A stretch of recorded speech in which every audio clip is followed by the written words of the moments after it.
Alright, this one's working out too. So I can flex into the camera. There you go. Show off a little bit. Alright, I think this one's working out too.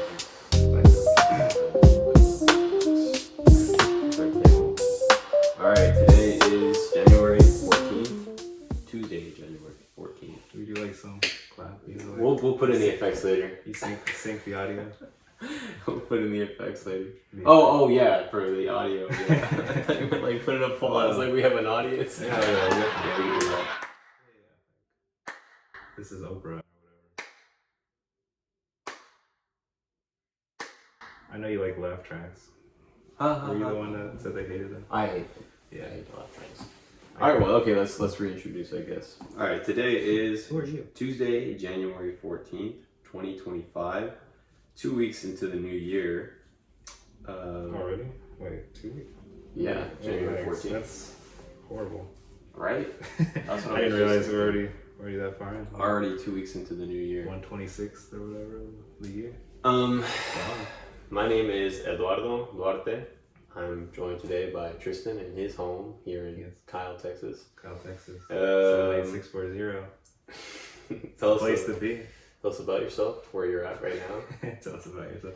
Oh, well. Are you studying? What you're studying? Your concentration?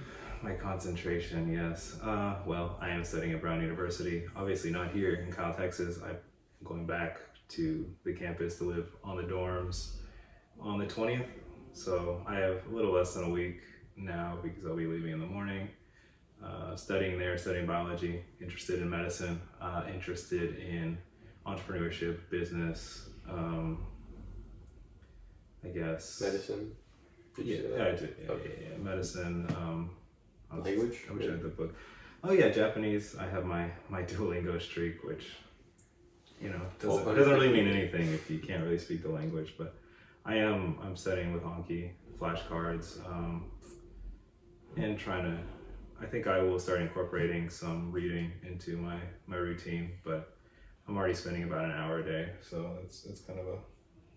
Like Japanese studies, language studies. Yeah, with Anki, it ends up good. being like 40 minutes an hour with Duolingo, and then You set up your own vocabulary in there, or you use the ones that are already in the app? I'm currently using pre-made decks. I think as I get more advanced, maybe into like the later stages of intermediate, I probably would create my own just as vocabulary got more specific. But I think I'm still at a phase where just any vocabulary is pretty beneficial to my comprehension. So yeah, also visual arts, but we'll just pretend that I don't do that because. No, this is one I actually haven't seen before. Tristan showed me this before we started recording. It's really nice. I can show the full thing there. I always, my favorite medium is probably watercolor, besides like acrylic or oil, just for textured reasons, but I really like watercolor. And so I hadn't done watercolor really much, or at least not a finalized thing. Yeah. This is the one with the kit you gave me, right? I had a kit and you used it for a while. Yeah, this is it, right? Yeah. I stole it back, and then did I buy another? I did buy another one, but I can't remember if I bought another one. I don't know, but it's a good kit. It's a good kit. It was. I told Tristan one year. This was probably back in 2020. Last Christmas, or was it No, Christmas this was like 2021, 2022. I think. Like it was 22. Or 22 going into 23. Yeah, that sounds right. 22 going into 23. And you went to Mexico though. I did, yeah. I went with Wolfgang. Oh. I went with Wolfgang that year. And so I told Tristan I wanted to get more into it, and so he got me like this little kit. And so I use it like maybe once or twice, and Tristan was like, "Oh, can I use it?" This is I stole it back. I bought a smaller kit as well, but I can't remember which one did I even use. I don't even remember, but they're both in the other room, I think, right now, or in the attic. Yeah, it is interesting to bring it up, but I guess we should talk briefly about how we know each other. Because not saying that we're going to show this to anybody, but just for future, just for the future, I guess, how we do know each other and where we got to know each other. We both we went to the same high school. Well, I was there since freshman year. I was technically there. The school that we attended was K through 12, so I was there from 7th grade up until where I graduated there. And Tristan got there, I think, your Junior junior year? Yeah. His junior year. I think we shared a specific math class that year. Pre-cal. It was pre-calculus with Gavin. And I remember I'm laughing initially, at that class. initially though, my I had Ryan in that class. Yeah. And then I think Ryan got into like He swapped his classes around or something like that. And then, but were you at our table? Were you sitting with us then? I don't think initially, maybe not. I can't remember. We may have been a group of 4, but I think it was tables of 3, if I'm not mistaken. Something like that, yeah. And then, So well, inevitably, I got to talk and I got to know Tristan that way, and not because I knew what I was talking about in calculus, because I didn't, and I'd ask Tristan for help half of the time, and Gavin, I think, would just copy the answers that we wrote down. I mean, half the time, it was a process. Like, yeah. I would help you, and then you would help Gavin. Yeah. Somehow he passed. I mean, yeah. I mean, I don't know how. I don't even know how I passed, really. The tests, like, I can't even remember much of that class. I just remember I got to know Tristan in that class. And I think our senior year, or maybe it was still junior year, we also had was it Texas history or U.S. history with Basso? Yeah, I think it was. Was that junior? I think it was all junior because the pandemic destroyed our. Oh, senior that's year. right. That's right. Destroyed the second half of our junior and. Our the other Senior class year. that we had our junior year was only up until spring break. So we had the fall, and then in the spring, when spring break hit, after that we didn't go back to school. Yeah, no, it was. Well, there was an opportunity to go back to school after some of the lockdown had happened. I don't think I ever did really. Just for graduation, right? Yeah, I went back for graduation. I remember saying like, I don't even know if I'll attend my graduation. I remember saying that. Yeah. You were like, "What are you talking about?" Well, there was somewhere where you had said something like that. It was written or something like that. I can't even remember. I don't remember exactly, but I remember saying it to you and you just questioning like, "What are you talking about?" I wouldn't judge you for not attending any graduation now, because I didn't. But I think it was important to attend. I think it was. At least high school, I see it. Like, I mean, just suck it up and go. Because half of the time, I've noticed that it really isn't. It is about you, but it's also for your family. Like, yeah, no, it's a big thing. Important for them to see. I mean, they supported me is going through high school, going to Gateway, which I think pros and cons to that school versus just a public school, the one that I came from, McNeil and Round Rock. But yeah, no, it's important to them as well, not just me. Yeah, so we shared a few classes our junior year, and when the pandemic had hit, I'm trying to remember that summer. I don't think we spoke too much up until our senior year. From junior to senior year, I don't know how much we spoke. I don't think much. Maybe not much. I remember working a little, but I don't think we spoke much. I think we started speaking again. I kind of remember when I gave you a call. You're like, hey, and it was like senior year, maybe a week or two before school was about to start. Classes were going to start for our senior year, and we had to take a online health thing, and we tried to like do it together.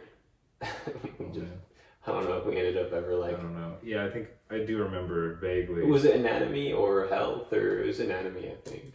Oh gosh, that's a good question. I should know. But it was something like that. It was something like that. Oh yeah, no.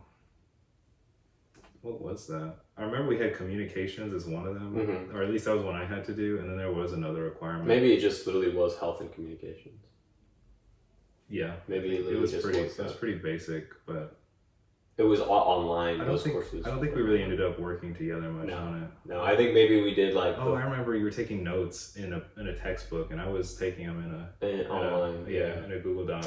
It was something like that. Yeah, and we obviously both finished the class somehow, but we didn't end up doing it together. Though that's what like prompted us to start like speaking. Was that our junior year? I think that was our. I remember being in class for part of some online thing. With Michelle then. I remember her. Can't remember why, but I can't remember. I think we had that one project where we had to create the rat trap car. I was crying, and I cried in one of the classes. I don't know. And I remember you were there, and I remember we were working on an online class. So. Wait, what? When was this? I don't know, but I cried because of some project. I remember actually Tristan had the best fucking spaghetti bridge. I remember that. Yeah. I remember that. He had the best one. I don't have any photos of it. I think, what is his name? He might have some somewhere, but the entire grade. I think you had the best one. It was like 70 pounds. Yeah. Yeah, it was really good, dude. Mine didn't even like. I had a really good vision for mine, like architecturally speaking. I was like, damn, I'm gonna make like some, I was gonna make it really cool, but I think it just barely passed. I had taken an intro to engineering design course where we had gone through bridge trusses and the forces. We calculated some of the forces, although I probably couldn't do it all now.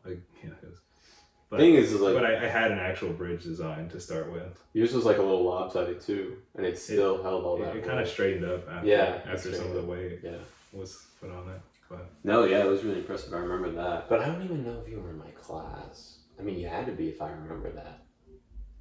I remember moving classes. I remember Sheldon was like, no, I don't think that'll work. Or like she was, I said something about some part of my design, and she was like, I don't know. I was like, well, I'll do it anyway. The most negative teacher. I don't know. Yeah, it was kind of interesting. Such an interesting teacher. She was very confident, and she was kind of maybe too stubborn for a high school teacher. I think you need some flexibility, and I don't think she had it in all the cases. But yeah, no. She made us have those discussions. You remember that when we read the Bill Bryson book? Was it? Oh yeah, that was kind of annoying. That was annoying.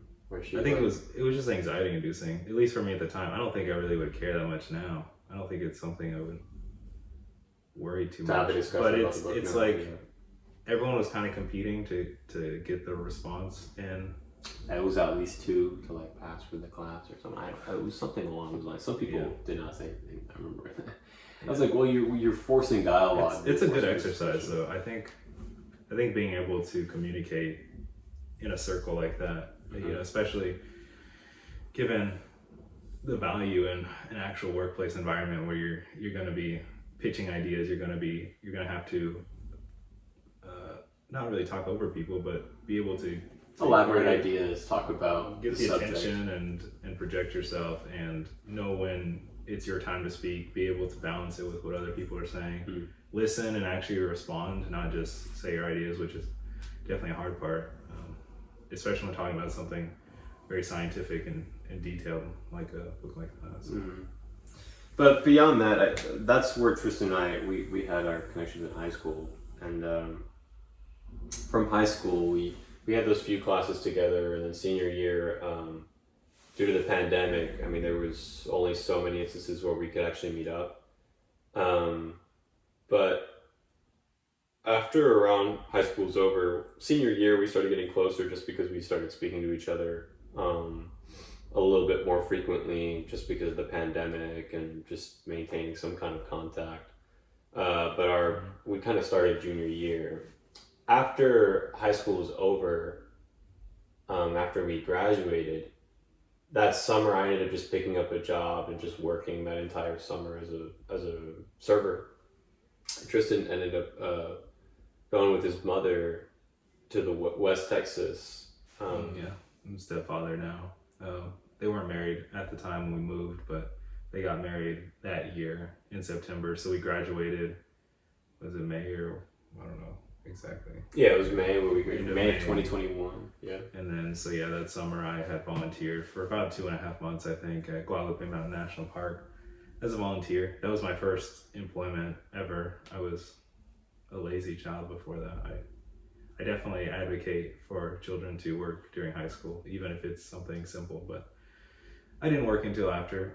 But yeah, no, it was a good experience for me. I guess it opened the door to new activities like hiking, and then it also kind of pushed me out into the world a little bit to talk with guests, which I guess maybe in general just like customers of the park. That's what they are, which is a skill that you have to do, and just being able to communicate with people. So that was a good experience. And then my parents got married, and then I moved back to Round Rock, and I guess that's where we really, I think, I don't know, just living together. Well, I proposed an idea to Tristan. I caught up with him closer to the end of the summer, and I said, "Hey, man, what goals do you have? Like, what do you want to do?" And he's like, "I don't know. I kind of want to go back." Like, you expressed some emphasis of going back to Georgetown or the Round Rock area. I said, "Well, why don't you just come out and hang out?" I have a buddy currently living with me. It's my it was at the time, his name's Noel. He's my cousin and still is my cousin's boyfriend. My cousin Carl's boyfriend. So I said, yeah, he's been living with me like the past few weeks. You told me he was gay, and I genuinely believed you until. When did I say that? You said that over the phone. It was a joke. I realize now, but until I actually got there, I don't think I knew. I didn't know I did that. That's so funny though. You were like, yeah, he's gay. He's my roommate or something. Yeah, it's one of the things you say. You say random things all the time over the phone. It's just a joke. I think you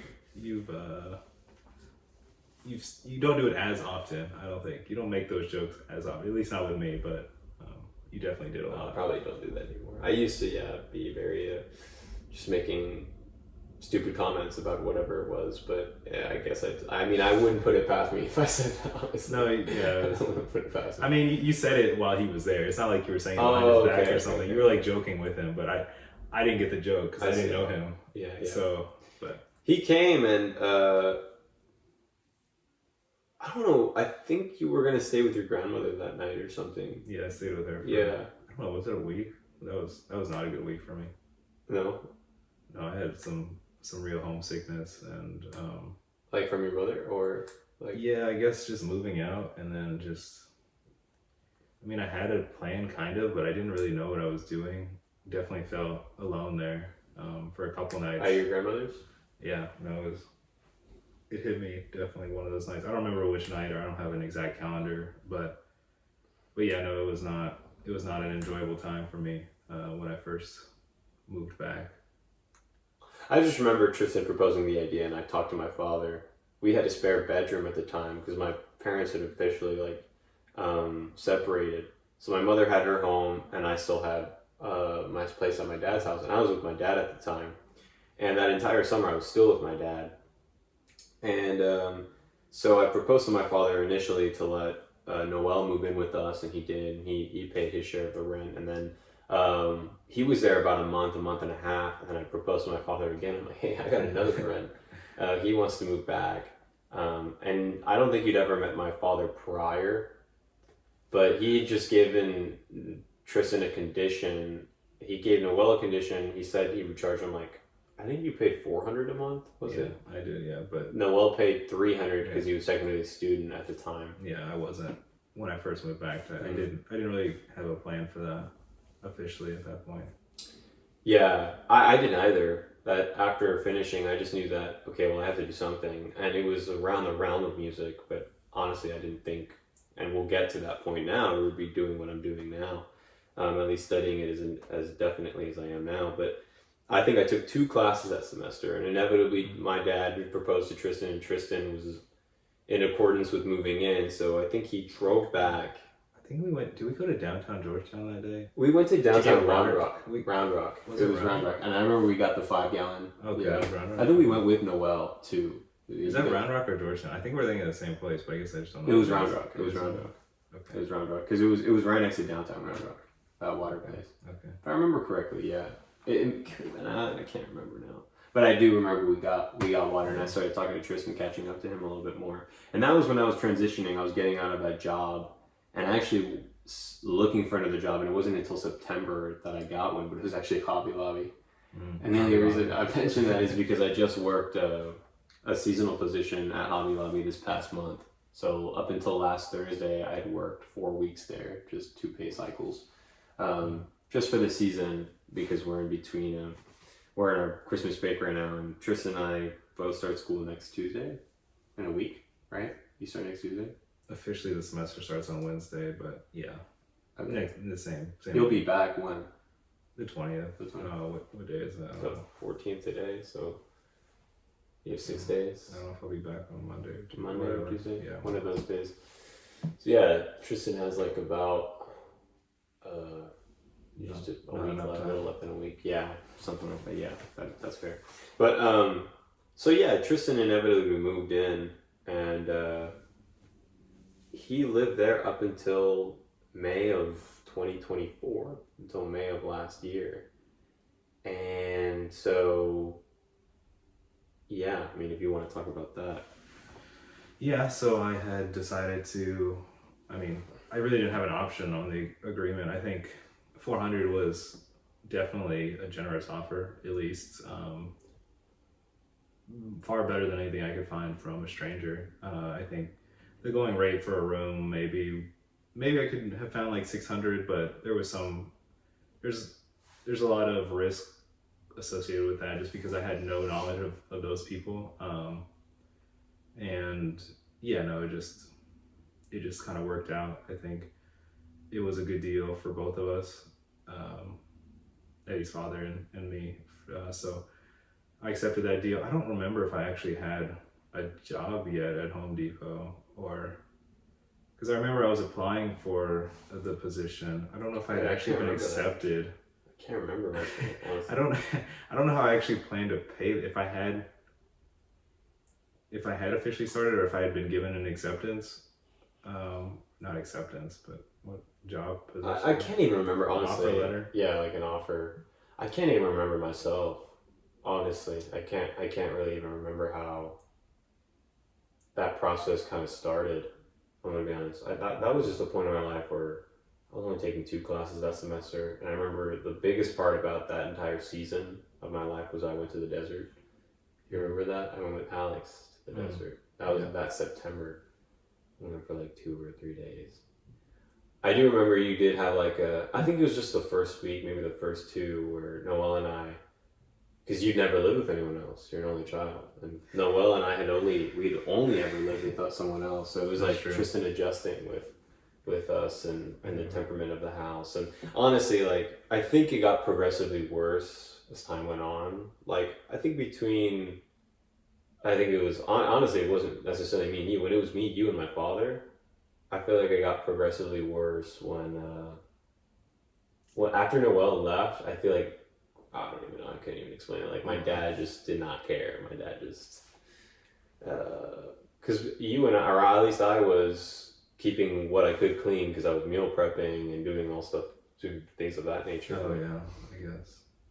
Yeah, I don't know. I think you were out of the house a lot after Noelle had moved out. So I think, yeah, it was just before that time, there were just 4 guys in a house. I think that was just the issue.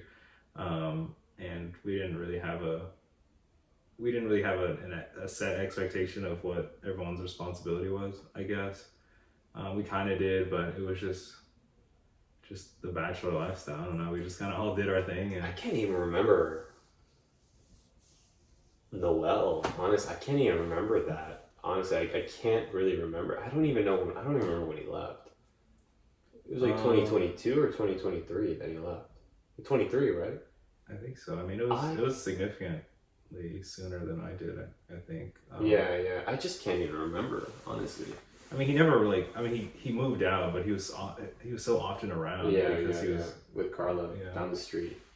So he wasn't really that far. Or I remember the most significant thing was when Carla actually went away to school. He would drive every weekend to go and see her. Yeah, so he wasn't there often. I mean, he was working and then he was doing that. At that point, we didn't see him quite often, honestly, because he was always driving down there, which is, I still think is a crazy thing. But I mean, hey, he loves her. We talked about relationships last night a little bit. Yeah, we did.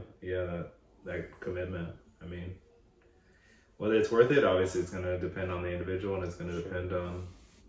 I mean, I think you can do too much, I think, and maybe that bordered it. I'm not sure though. I mean, maybe.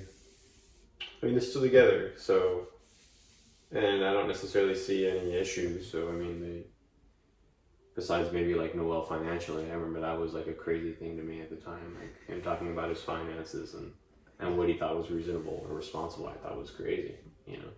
Yeah. Just the debt he had accumulated and he hadn't finished a degree yet. That's why I was like, whoa. I think that perspective, looking back now, it's like, wow. But he was never really worried about it, I don't think. He didn't really. No. He didn't express it, at least. Never had a worry in his mind, man. Never. I don't even know how. But he never did. And now he has a motorcycle.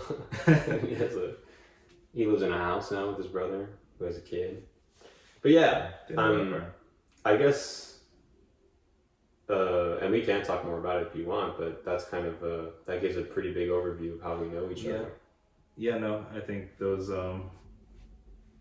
first couple months, I think there were challenges here and there, but I don't know. I think we also had some fun in there. I'm not sure the whole time we were both very focused on whatever job or whatever thing we had to do. I think most of my memories revolve around Home Depot for like the 8 months I was there, and then you went to Misaki after, right? Well, the reason I left Home Depot was for a solar sales job, which that's right. Which had potential, but not for me. I guess I did not succeed in that role. I think the hardest thing is knocking on people's doors when you know they don't want you there. I mean, maybe 1 out of every 50 people is actually interested in what you're selling, but most of them, like, just knowing that maybe half the houses that I knocked on, someone was home, but they didn't answer the door. It's like knowing that they're behind that wall, like hoping for you to leave. It's kind of there's a lot of anxiety with that position, and I think I was sold on the idea that I was doing something good, just solar sales, which could help the planet, reduce whatever fossil fuels, and contribute to a positive, clean world. But at the end of the day, it was like, oh, this is still just another business. This is still a group of people who are maybe going about it not wrong, but they're still trying to get something out of other people, which is basically get them to finance these solar panels. And yeah, no, there are pros and cons to that. I think I learned from it. I think it was an experience. It only lasted about a month. I think it was hard. I mean, it was hard to drive to Austin, and it was hard to self-manage. It was very open. I think there was a lot of flexibility. If I was comfortable only working 20 hours a week, that's what I could have done. If I wanted to work 80, 100 hours a week, that would have been even better. There were incentives for selling more, some very attractive offers if you could make a certain amount of sales, but those sales are not easy. How long were you there for? It was 3 to 4 weeks, I think. Yeah. And from there, Emmy started working in Misaki, and that's when he told you about it. No, you were I there. started You were there from the started. opening, actually. Yeah, you started there. Yeah, I had seen the place about to open. Obviously, I have an interest in Japanese and culture, the food, and it was, I guess, a Japanese style restaurant. It wasn't really authentic Japanese, I wouldn't say. It was run by a Vietnamese family, and I think I didn't really try most of the food because at the time I was vegan, which is another component. But I don't know. It was just another restaurant, really. I don't want to talk bad about my previous employer. I definitely. We made a good friend there, right? Yeah, that's true. Rebecca. I saw her just the other week, just this New Year, before New Year's. And yeah, we try and catch up every time I'm in Austin, or she lives in Round Rock, I think. So every time I'm in the area. That, and then my twin brother, worked there. Yeah, he With who else? Was it just you two that I knew that worked there? I felt like I think so. I mean, maybe you got familiar with the son of the owner. I didn't really know him too well. Jonathan? I think there was like some Instagram reel or something. Oh yeah, that's right. I think something. It was some dramatic. He posted something online, and we thought it was funny or something. Yeah. There was a point though. Tristan then transitioned to working at Misaki. How long were you there for? That was 2022 or 2020? That was 23, right? That was 23. Was it more than a year? I think it was about a year.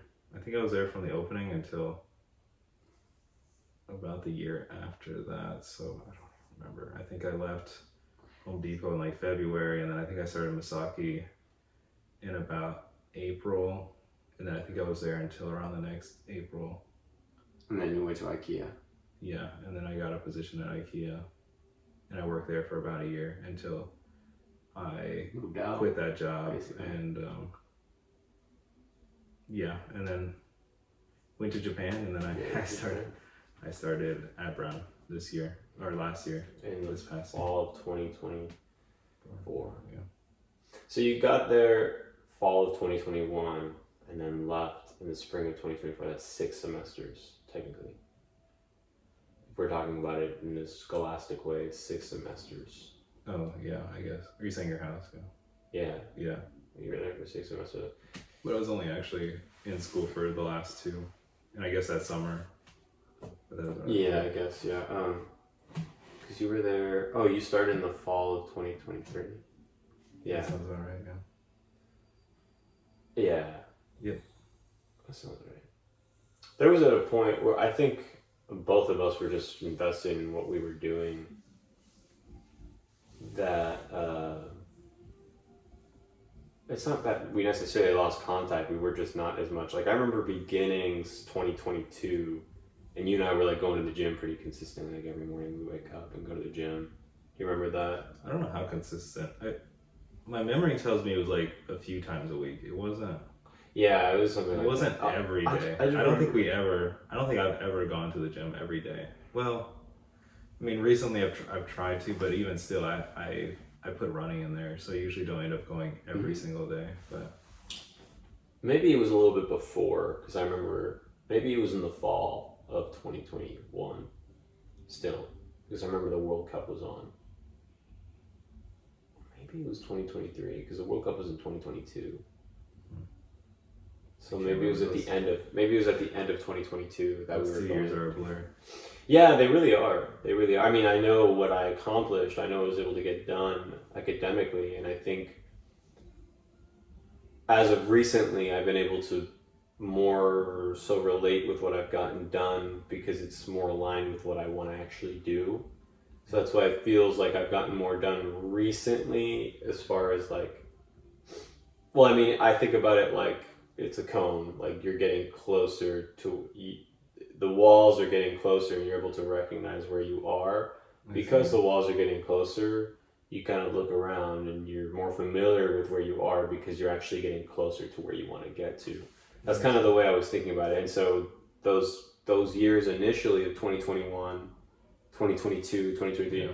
I remember some of the classes, maybe not crazy in depth, because they weren't, extremely aligned with what I know I want to do now. But now that I'm kind of climbing that or getting closer up to the pyramid, I'm kind of familiar with where the walls are and what I'm feeling, what I'm touching, and I can look up and kind of see where I want to go. Yeah. And it only gets closer and closer and closer to that point, kind of gets... Become more specialized. Yeah, that's kind of where I believe that, like, I see my progression. I see where I'm going in the past few years because it's obviously aligning more so with what I actually want to do. But I think, Tristan and I have definitely well, it's interesting because I think we've tried doing something like this before. It was very short, relatively very short, maybe 20 minutes, where we spoke on our challenges and stuff like that. And I don't necessarily know what the objectives of this are. Of this is right now. I think just having a point of reference. I think I briefly thought about it. Maybe we could talk about resolutions, like what we want to get done this year, since it is the start of the year. But other than that, I mean, I think just talk about what we've done. I think another key point is we did a race together. I think that was a highlight. That was a pretty good highlight. Noteworthy. Yeah, that was the fall of 2023. Right. Yeah. Yeah. November of 2023. Yeah. That was a really unique experience. I remember Tristan invited me to run it with him, and that was definitely it's definitely a memorable point, and not just our friendships, but I think in our lives. That was the first time we'd ever run anything like where it was sanctioned. Like there was. It was because we and Tristan is such a large group of people as well. I mean, a couple hundred or whatever. No, it was like maybe closer to 1,000, 2,000. It was a large group. It was significant. But that's what I mean, though. Like it was a race where it was like memorable because it wasn't something that you and I were doing something together or who we were, but it was amongst other people. It was also timed and like yeah. recorded, so like there's a history. There's a log of everyone who participated. Yeah. It was a unique experience. I really appreciated Tristan inviting me there, and at that point, like I said, there was kind of a disconnect because we had both kind of started following what we wanted to do, and I think Tristan and I have a very similar mentality, but our mentalities differ in what we actually want to do, and so we apply our mentalities to what we actually are trying to accomplish. But as far as progression, succession, and our accomplishments, like what we actually want to get done, like I think we are very similarly minded in our approach to things. And so, I guess it was like in high school, I don't know if we necessarily recognized that. I didn't have any application of my mindset then. You know? I didn't in high school either. I wouldn't say it really hit me until maybe sometime in Misaki. I think, it hit me when I first really got interested in Ivy League schools, when I first got interested in actually applying to university, because graduating high school, I didn't have a plan for what I was going to do education-wise. I had planned to move with my mother. That was something that was determined before graduation, but I had never actually set officially that I was going to go to school. I think ACC was always an option, but I really didn't see that as the path for me. I always felt like where I wanted to go, I could get there through experience. And then I really didn't want to put myself in debt. I think there are so many like horror stories and just like the typical high schooler going hundreds of thousands of dollars in debt, not really knowing what they're doing, getting a degree in something that doesn't actually pay them any money, and then being discontent for, at least a decade or two while they're struggling to pay off these loans. Maybe they never recover. Some people just don't manage it well at all and just, they go far into debt and don't have a plan. And I kind of, I saw myself as someone who was capable academically, but I didn't really see,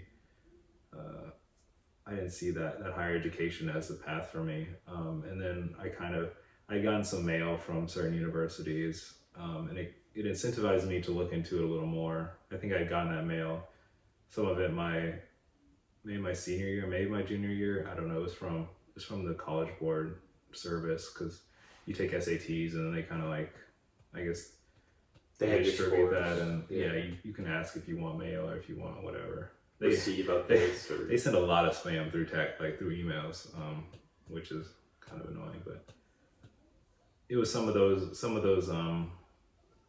packets were from Ivy League schools, and I was like, interesting. I never really considered myself as someone who could attend one of these schools until I'd gotten those. I was like, wow, that's a really exciting opportunity. And then my camera is too hot. Well, we're gonna lose that one.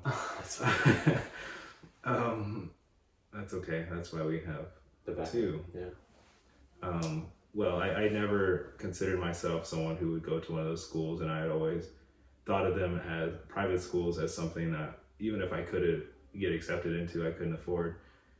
But I realized that they have very generous financial aid for people that don't come from insane income backgrounds. If you come from a modest family, you really don't have to pay that much, which really motivated me to just try, right? Yeah, to try to see what it would actually take, to see if I was someone that could earn a seat. And well, I did.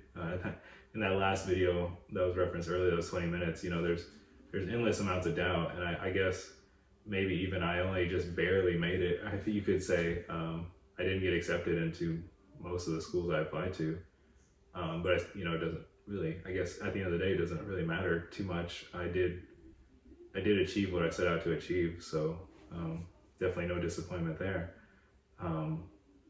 But yeah, so how did I start this off? We talked about applying the mentality. Yeah, so applying your mentality. I don't think I had much of a mentality until it was after graduating high school, and then I realized that this was maybe an option, and I kind of just slowly worked my way up mentally and physically to be able to to achieve to get to this point, and then and I definitely think that was a time. I mentioned it because I think that's what really relates Tristan and I. I think we are able to have discussions like this or just conversations in general because we both want to do so much with our respective fields or our respective studies that it's just different. And I'm trying to just, I guess, justify the kind of disconnect that we were having, but I think we were just both having different experiences of life at the time. And we were both very fond of each other, and I think both in a way admire what we've been able to accomplish ourselves, and with what we can do and what we want to do. I think it's definitely something that I think we admire about each other. But we both developed in a kind of way where I didn't necessarily know, because I mentioned the mentality, but I don't think we had the mentality in high school. I think we both wanted to do something, we just didn't necessarily know what. And those years that we lived together, we were, I guess, fortunate enough to really see each other develop that mentality, but then apply the mentality was different. And maybe it started with physical exercise initially. I know a big change with me. Yeah. I think it was something that was mutual, because I then started meal prepping and I started caring a little bit more about what I was eating, and that inevitably got me more into what I'm actually doing physically, and then inevitably like into sleep, which is always a struggle, right? But sleep is it's just tormented me the last year or so now. That's a whole conversation. I've talked about it enough with you, and I think everyone I know, and I don't think it's really necessary to talk too much about. But it was definitely an experience living, I guess, like Eddy had said earlier. I never lived with anyone else, never a peer, never someone my age. I lived with my mother for most of my life, so there was definitely a great influence. Even just having someone to see what you're doing and recognize it, even if they're not working hard to achieve their own things, but that compounds on top of it. Just having someone there to like, oh, what did you do today? Or like, I see that you did this thing, that's pretty cool. Or like, do you want to talk about this thing? And we have different interests, but we also have areas that overlap a lot, like the arts, like language. Those are two things that we both have a varying degree of interest in, but I think we both are committed to in some way. So we kind of, I think for me, there are skills that I recognize in Eddy that maybe with language or certain abilities to focus on a goal, that I feel like I struggle with, and maybe there are things on the other side that maybe just come naturally to me that are challenging in some ways. But just living with someone else, it really helps to boost that ability of just to really just be able to focus, realize what's important, and it was definitely it was a pivotal time in my life for sure, living there at that house. And maybe there was some also motivation wanting to move out, move out of the house, like to get to a place where I could, to have a dorm to go to advance in some way. I definitely could have stayed at IKEA for a lot longer. I definitely could have made a lot of more linear transitions. I think that's unfortunately the place a lot of people get stuck in when they don't go into higher education, is they kind of just make these lateral job changes until they die. I don't know. I mean, they kind of just, they get stuck in a place, and some people move up the corporate ladder and they get to reasonable salaries, and they get some luxuries, but that is the real risk that you take when not going to school. I think that's somewhat changing now, but even still, you have to educate yourself, and it's very easy to get stuck. That's kind of a tangent. I'm trying to think of a way to propose you this question, because I think about you've already made the transition to like higher education, let's say, and something that's beyond ACC, right? Where you're more focused or concentrated in what you actually want to study, where that's kind of where I'm kind of getting into, right? I'm still trying to find a way to really propose this question because, well, I guess I should phrase it the way, I should propose it in the way where I'm kind of at with what I'm doing.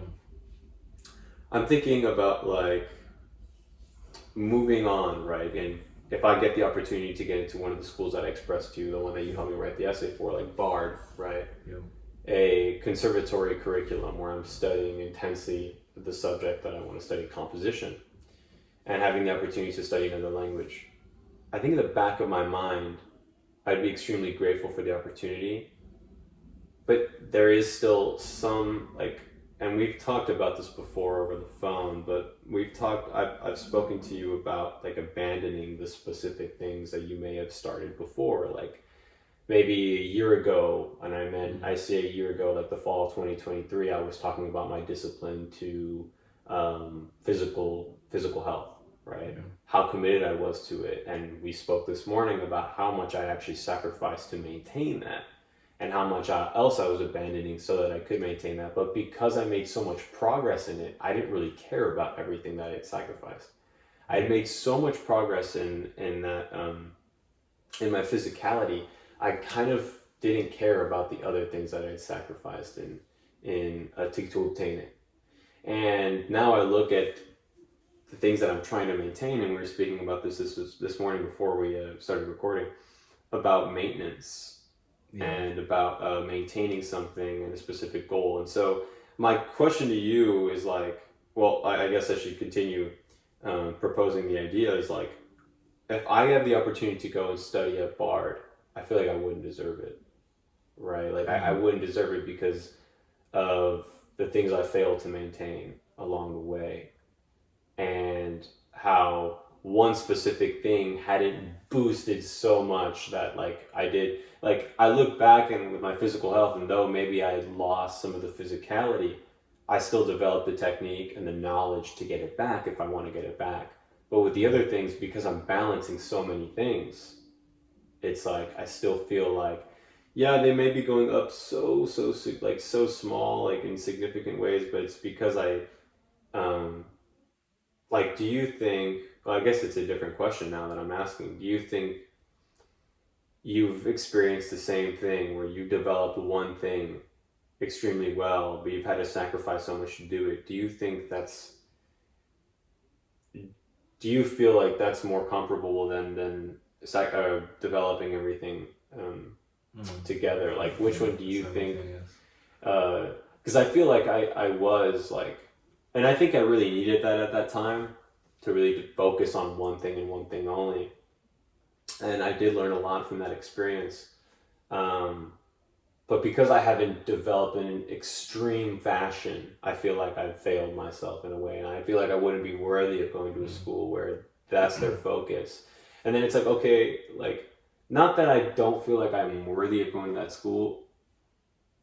I guess that's it. No, I mean, that's really kind of it. Like, it's like, I wouldn't necessarily feel like I've reached a level of accomplishment to really go to that school. Like, I haven't pushed myself enough in that specific subject to be able to go to that school like I did with my physicality.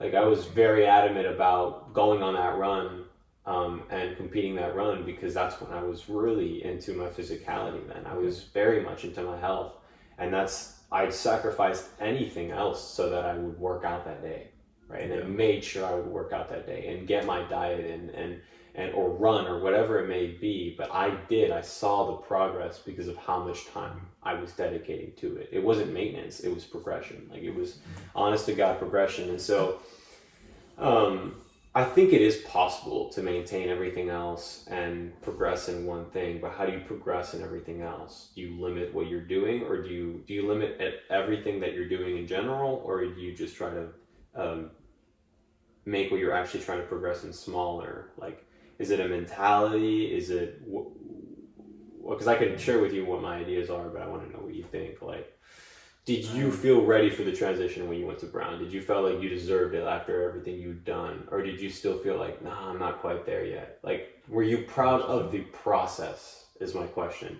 Were you proud of the process in which you've gone to achieve it?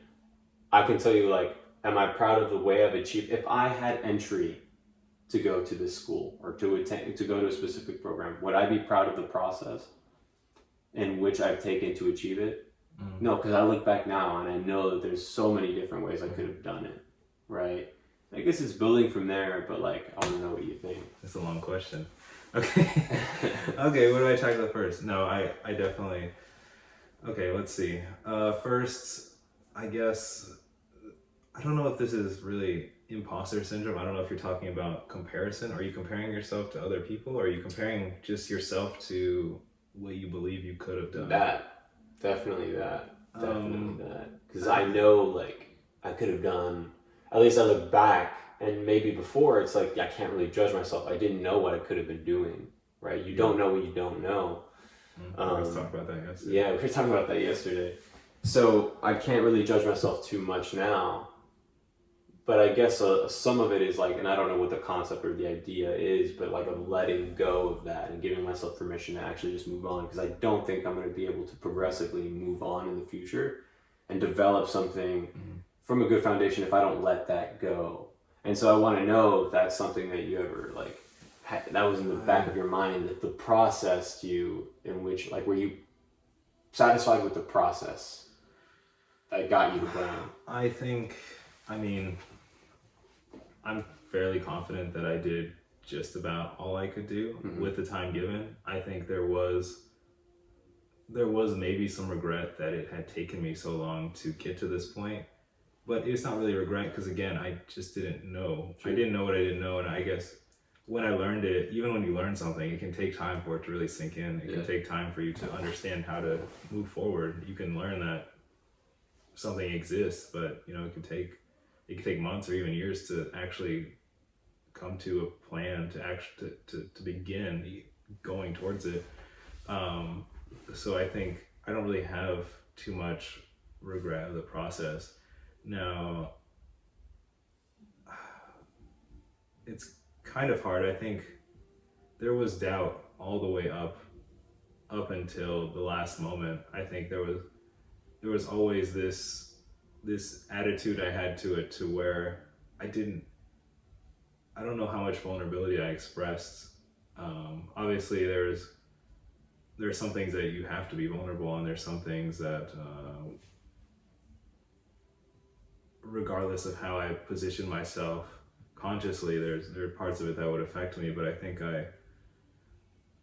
I had set out on the goal, and I think I really tried every day to give whatever I could towards it, and I think I recognize that sometimes there's weakness, and I'm definitely recognizing that now. I would maybe even argue that there is, even like what you did was maybe the best you could do, but that's not really motivating all the time.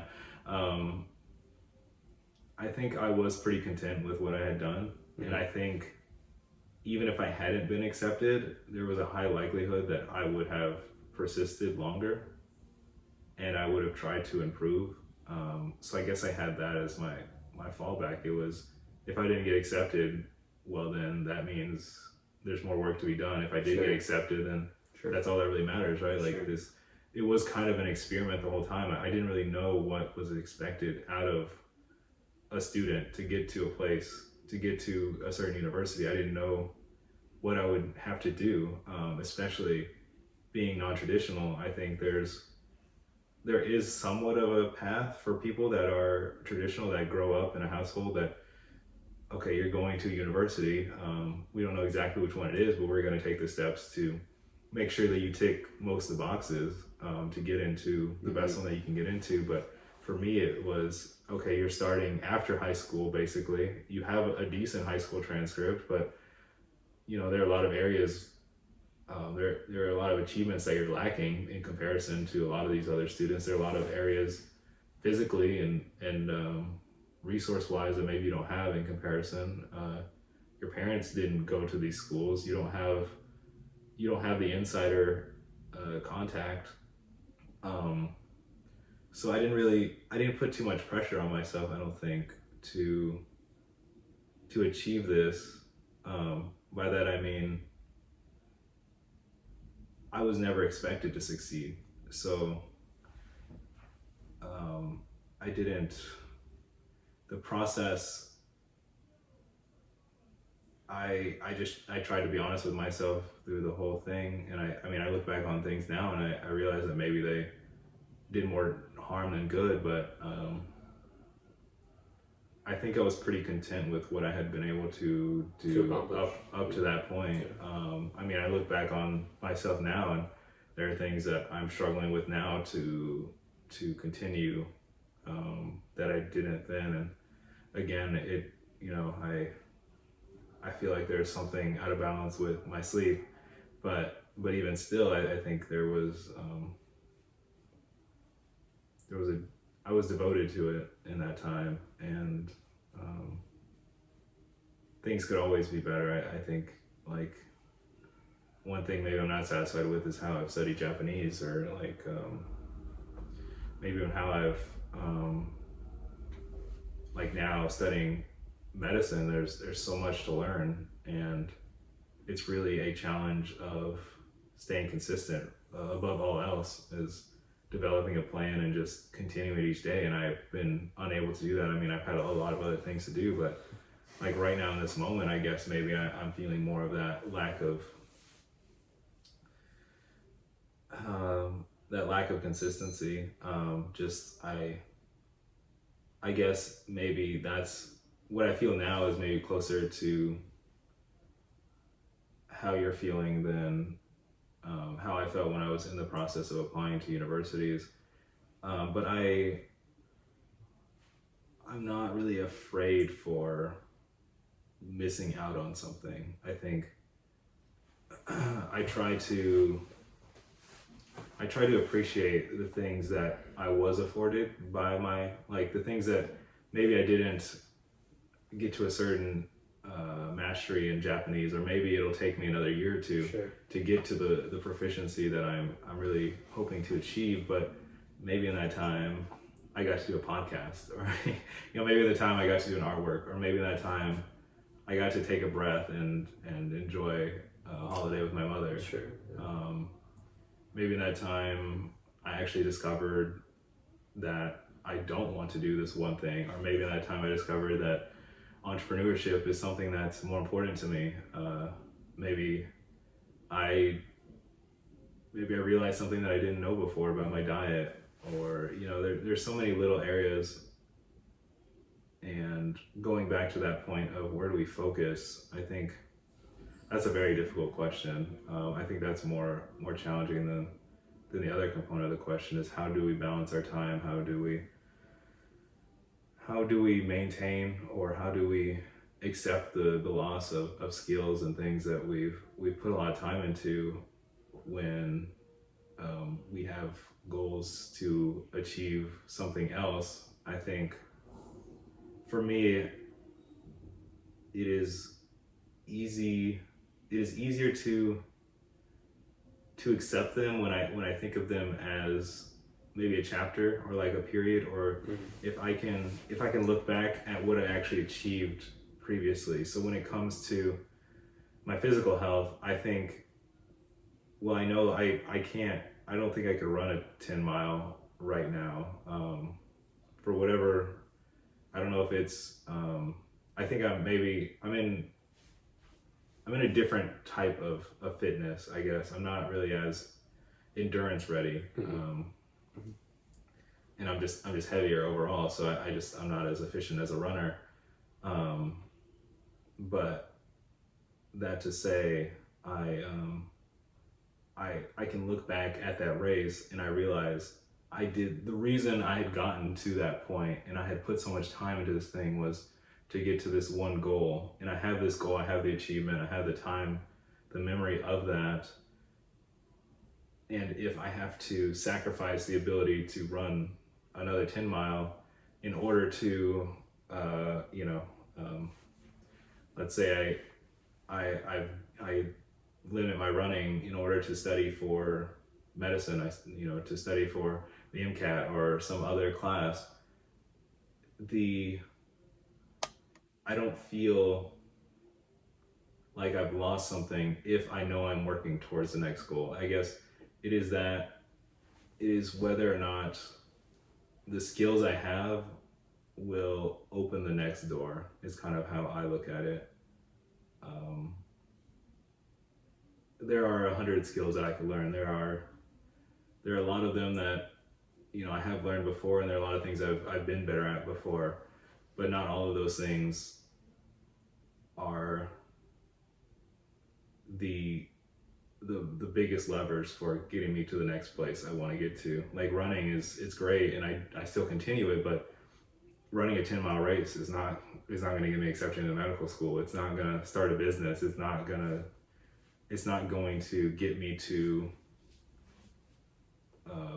graduate with whatever achievements I want, prior to graduation. I mean, some people, sports are that component, but for me, I have my sights set somewhere else. So I am definitely more comfortable focusing, like letting that ability, maintaining that ability, or even maybe sacrificing some ability there when it comes to actually balancing the things that we need in order to get to the next place. That's where it becomes really challenging. And I'm struggling with that now. I mean, it's how much do I balance my Japanese with medicine study? I think both of those things are important to me. And I think I could be 3 times as successful as a doctor if I were to stop studying Japanese and only focus on medicine. But at the end of the day, I don't want to only be a doctor. I also want to be able to speak Japanese. I also want to explore entrepreneurship in other areas. And I think for me personally, I will regret that more. And so I have to find a path that allows me to do those 3 things in some capacity. I'm starting to think more about it, and I think the biggest thing that I guess I have a hard time accepting was that, like, did I really put it in all the effort I could? And so what I've gotten from what you've said is, like, you walk away knowing that you gave it what you could give with the time that you had. And so I don't think I can necessarily say the same thing. It's like, I've dedicated it time, but do I know consciously if I've given it my all? It's like, I don't think I have. And I'm disappointed because I'm not walking away knowing that I gave it my all. Those essays that I finished with you, I did what I could with the time that I had, right? Stuff like that, yes. I feel more satisfied knowing that I gave it what I could give for the moment that I had. And if I need to try harder later, I can try harder later. But I think there's a point of mentality that you have where it's just like, maybe there's your limit, and that's the last line, right? Maybe think of a bar, and there's 3 different colors, and orange is your limit. That is the top. That is where you push yourself to the max, and you can't go past that point. You can further develop it. That takes more time to develop, right? To keep pushing that point further and further back. There's how hard you try, and usually you're never touching your max, right? You're usually never touching that always, right? You can't always give your max, because your max, it's like a combination of liquids in a beaker. If your max is your max, you're doing, maybe you're doing linguistics and you're doing composition, and all of those liquids add up, and that's a accumulation of your max within individual efforts.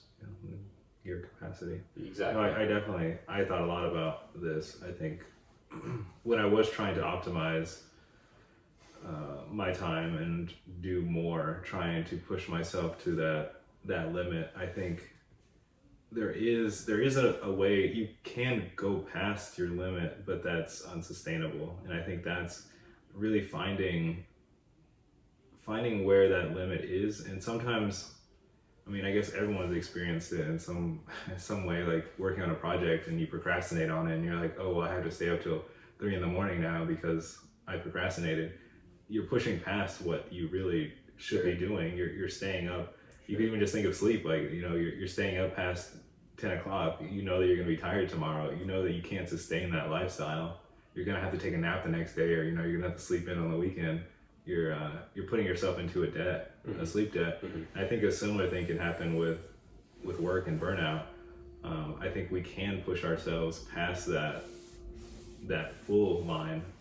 And I think that's something I did myself. I think I pushed myself past that line, and for a prolonged period of time. Right? Yeah, I don't regret doing it now, but it's kind of hard because I'm comparing myself to that expectation, and it's not an expectation that really was ever achievable. It wasn't something that I could do long term. I think I could go through that sprint again, but I think it took me a couple months to recover. Yeah, I think I genuinely developed anxiety around school, and I you know, just have the occasional like stress dream of like, oh, there's assignment due, or oh, there's a midterm or whatever. Like there's an actual fear potentially of some of these things that I developed because they gave me so much stress, and that's not really an attitude that I think makes someone successful. Especially, what was I gonna say? I mean, we also have to take into account when does that cycle end? Even if, okay, we accept the next 3 years, I'm going to push as hard as I can to get my degree and, you know, get into medical school and learn language. Okay, I'm okay with that. Will I actually be satisfied at the end of that goal? Like, and then it's like, okay, medical school, you know, if I just push the next 4 years, I'll get into the best residency program. Okay, I'm in residency now. Well, I guess my future is kind of set now. I don't really have to work as hard, but you know, if I work just a little harder than the other person, you know, maybe I can make another 100K a year as a doctor. Maybe I can develop this. So it's a cycle that, you know, even once you become a doctor, it's okay, maybe I should work 90 hours this week instead of 80. That's an additional $80,000 a year or something. If you like, as a doctor, there's, you know, your every hour it could be, you know, a few $100s, just depending on the situation. And this doesn't exclusively apply to doctors, it applies to everything in life. Things compound, and every single percent that you can squeeze out of something, I just heard a reference to Atomic Habits yesterday, every single percent that you can squeeze out of something over, you know, 5-10 years, it compounds into something much larger. And it's hard to accept something as enough. But yeah, I don't know when does life actually begin, and I think that's something that I've tried to. I don't know. I think there are two components to it. There's this point of me that wants to have an easier life and doesn't want to push himself as hard because it's more pleasurable, it's more enjoyable. Never is it really worth it. Is that not? Well, I think it's something that I realize is valuable, but I also don't want it to distract me from the other side of me that actually does value that hard work. There's a balance there, and I think it's something that people keep going back and forth. I think we're part of a trend. We're part of like a hustle culture. I think it's a bigger thing than just us, just people. I mean, it's part of our culture, I guess, as a country as well, but maybe just globally even, just trying to climb something, just climb the social ladder, climb financially, to be free, financial freedom, to try and do all these different things. And there's definitely a part of that which I have not achieved yet. I'm not done doing that, but I also am trying to recognize and implement the other components, the things that I do value that aren't bad for me. I guess that's the other component is we can push ourselves, we can put 90% of our energy into, you know, productive tasks, or you can put 95% and only leave 5% for that pleasure. But then we have to also start asking, how effective is that time we're spending on that 95% if we're always, you know, stressed, or we're always we're always in a lower energy state because we aren't giving ourselves any pleasure. We're not giving ourselves any flexibility with our schedule. When does that actually start to have a bigger impact on our output? And I think that's something I've heard a lot as well. Is it's not really how much we put in. It's really what we get out of it. We could spend 50 hours on an essay, but if 2 hours writing that essay would have gotten us the same position, sure, we wasted 48 hours. Maybe we learned skills in that time. Maybe there are other things to be gained. Confidence or whatever. Maybe when it comes to the next essay, but it's really looking at, well, we still have to be efficient, and I think part of efficiency is realizing that we need some kind of break in there. And I don't know if I would have said that a year ago, because I kind of tried to remove any kind of pleasure, almost any kind of anything that might have been a distraction, I think was up for removal. And I still believe there's something to that. There's so many distractions in the world. I think more people are better off removing them, but we have to still see the value in that. And I think that's the challenge when we're reflecting back on what we've done, is we don't realize how essential some of those moments are potentially. We really have to separate out the lean from the fat, and it's not always clear what is the actual meat. What is the value there? What is contributing to our output? It's a lot of work to go through and identify things and actually change habits and reflect on this. That itself is a task that many people don't want to do. Sure. Because you might realize that, like, oh, I actually spend 30 minutes a day.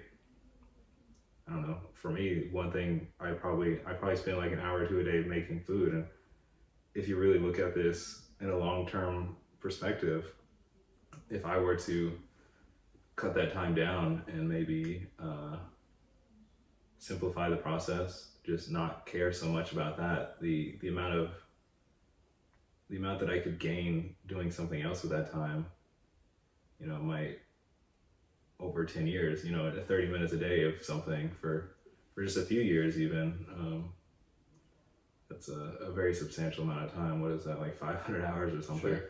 So, but at the same time, it's like, maybe cooking is something that I actually enjoy, and maybe that clears my mind a little bit. Mm-hmm. Maybe I'm not looking at that positive side of it. So everything comes in a balance. It is, and I think my approach to it this coming year and just in the future is I want to be a little bit. I think I'm not as accepting when it comes to what I've accomplished. Like I was talking about that analogy of the beaker, and I'm only focused on one liquid that goes into the beaker, and I don't care about anything else. And if it's not filled with just that one liquid to the top, I don't really see it. Mm-hmm. You know what I mean? It could be colors, and you could stack specific oils on top of each other, right? And you can see what exactly weighs on top of each other up until it gets to the top. But the reason I guess I could say I'm not as satisfied with my efforts is because I'm not recognizing the other things I've done. Yeah. I think I'm only recognizing the one thing that I actually want to accomplish. But I have to realize that there's a lot of things I want to accomplish. I can't just abandon or disregard the other things that I have done and that I'm maintaining. I have to be as adamant as with those things, because they're actually taking time from the thing I do want to accomplish. So I should be looking at them equally, even if they aren't necessarily equal in my mind. I should be looking at them equally because they're all taking time from what I do want to be doing, but I still want to do, right? I can't just tell myself, I'm going to study this for 2 hours and then completely disregard. It's not a healthy balance. And I think I want to be a little bit more intentional with what I'm doing in regards to everything that I'm doing, not just the one thing that I actually want to do. Yeah. I could do an hour of piano and still think I've done nothing. Like that's not appropriate. Like I don't know if I can. That's not healthy.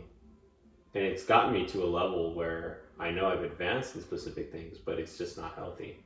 I have to recognize the things that I've done, even if they are minimal. They're still taking, and even if I don't recognize them because I want to develop them, I have to recognize them because they're taking time from what I do want to do. Right. So if I choose to study French for an hour today, I have to recognize that, okay, might as well recognize it, not because I progress in French, but because it took time away from maybe composition. And I would just be like, yeah, I can do that and then do composition if I want to. But I have to recognize that that's not how things necessarily work. And I think that's been, I look at what I've accomplished in the past few years, and if it's acceptable for me to get into where I want to go to, and it's just like, I've failed to recognize that, yeah, maybe I didn't develop as much as I wanted to in composition. Could I develop any further and maintain the other things that I've learned? No, like maybe it might be some level of social, right, or relationships that I've learned from, that I've invested time into, that maybe took away time, but also inspired me, or a project or whatever I wanted to do, right?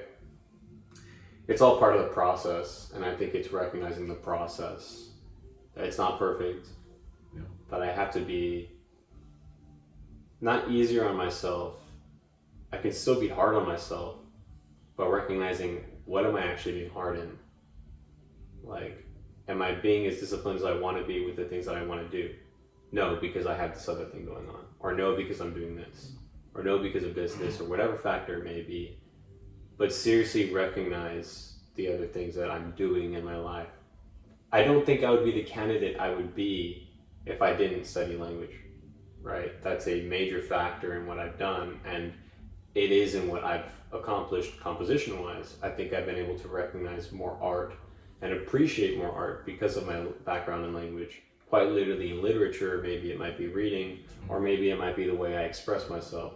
It's communication. Music is communication. I don't think I would be the candidate I would be, but I disregard it completely because it's not composition. That's not appropriate. I don't think I should do that anymore. And I think that's one thing I need to recognize a bit more coming this year and in the future, because everything is hopefully connected to what I'm doing, right?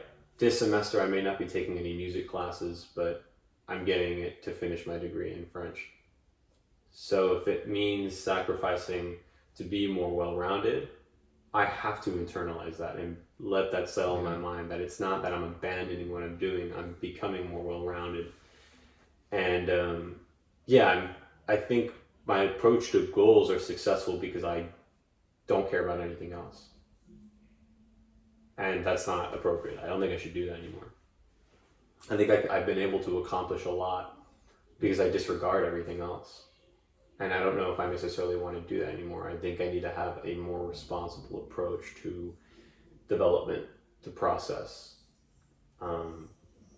Because I walk this, and I've walked this entire thing. And even with like my health, like maybe I'm not where I am, but I can cook, right? I've been able to cook a lot better now and more effectively with shorter time. Like I can cook my entire meals for a week in an hour and a half. Right, it's stuff like that before, I mean, we were talking about it the other day, like I would spend hours in the kitchen just trying to cook for the week. And it's like I wouldn't have been able to do that. So it's like there is development. It's just recognizing it, and recognizing a little bit more. That's, I think, the only way you're actually going to continue developing. If you don't recognize your development, it's that pyramid you said earlier. Exactly. You can't get to the high point without the foundation. The foundation. If you don't really recognize your walls and how big they necessarily are, you got to start narrowing it down. But if you never narrow it down and realize, oh yeah, I can put that in the pile, or I can put that in the pile, I've gotten better at this, then you're never going to grow. They're just going to continuously be a lot of rubble around you that never actually ends up becoming some kind of building or foundation. You have to collect it. You have to organize it and put it in your mind where, okay, I've gotten better at this. I feel confident in this foundation. I'm going to put it down here, and it's going to help me get bigger. That's a good analogy. Yeah. It's like building a house. I think a lot of people go through their lives just picking up bricks and putting them down in random places. And the successful ones are that, the architects that have a vision for a home, and they actually start putting the bricks down slowly. Even if they don't put them down super quickly, I think, it just builds up over time. As long as you're staying focused to that original plan, you start demolishing walls and, building a new house. Sometimes you need to demolish walls, maybe. I think that's hard too. I think that's maybe what we're talking about is like we thought we wanted this guest bedroom, but we realized, you know what, we're okay with just living with one other person. We don't want other people in our house. Sure. And or maybe even expansions. Right? Yeah, like having some kind of, damn, you know what? I wish we had that second bathroom. Yeah.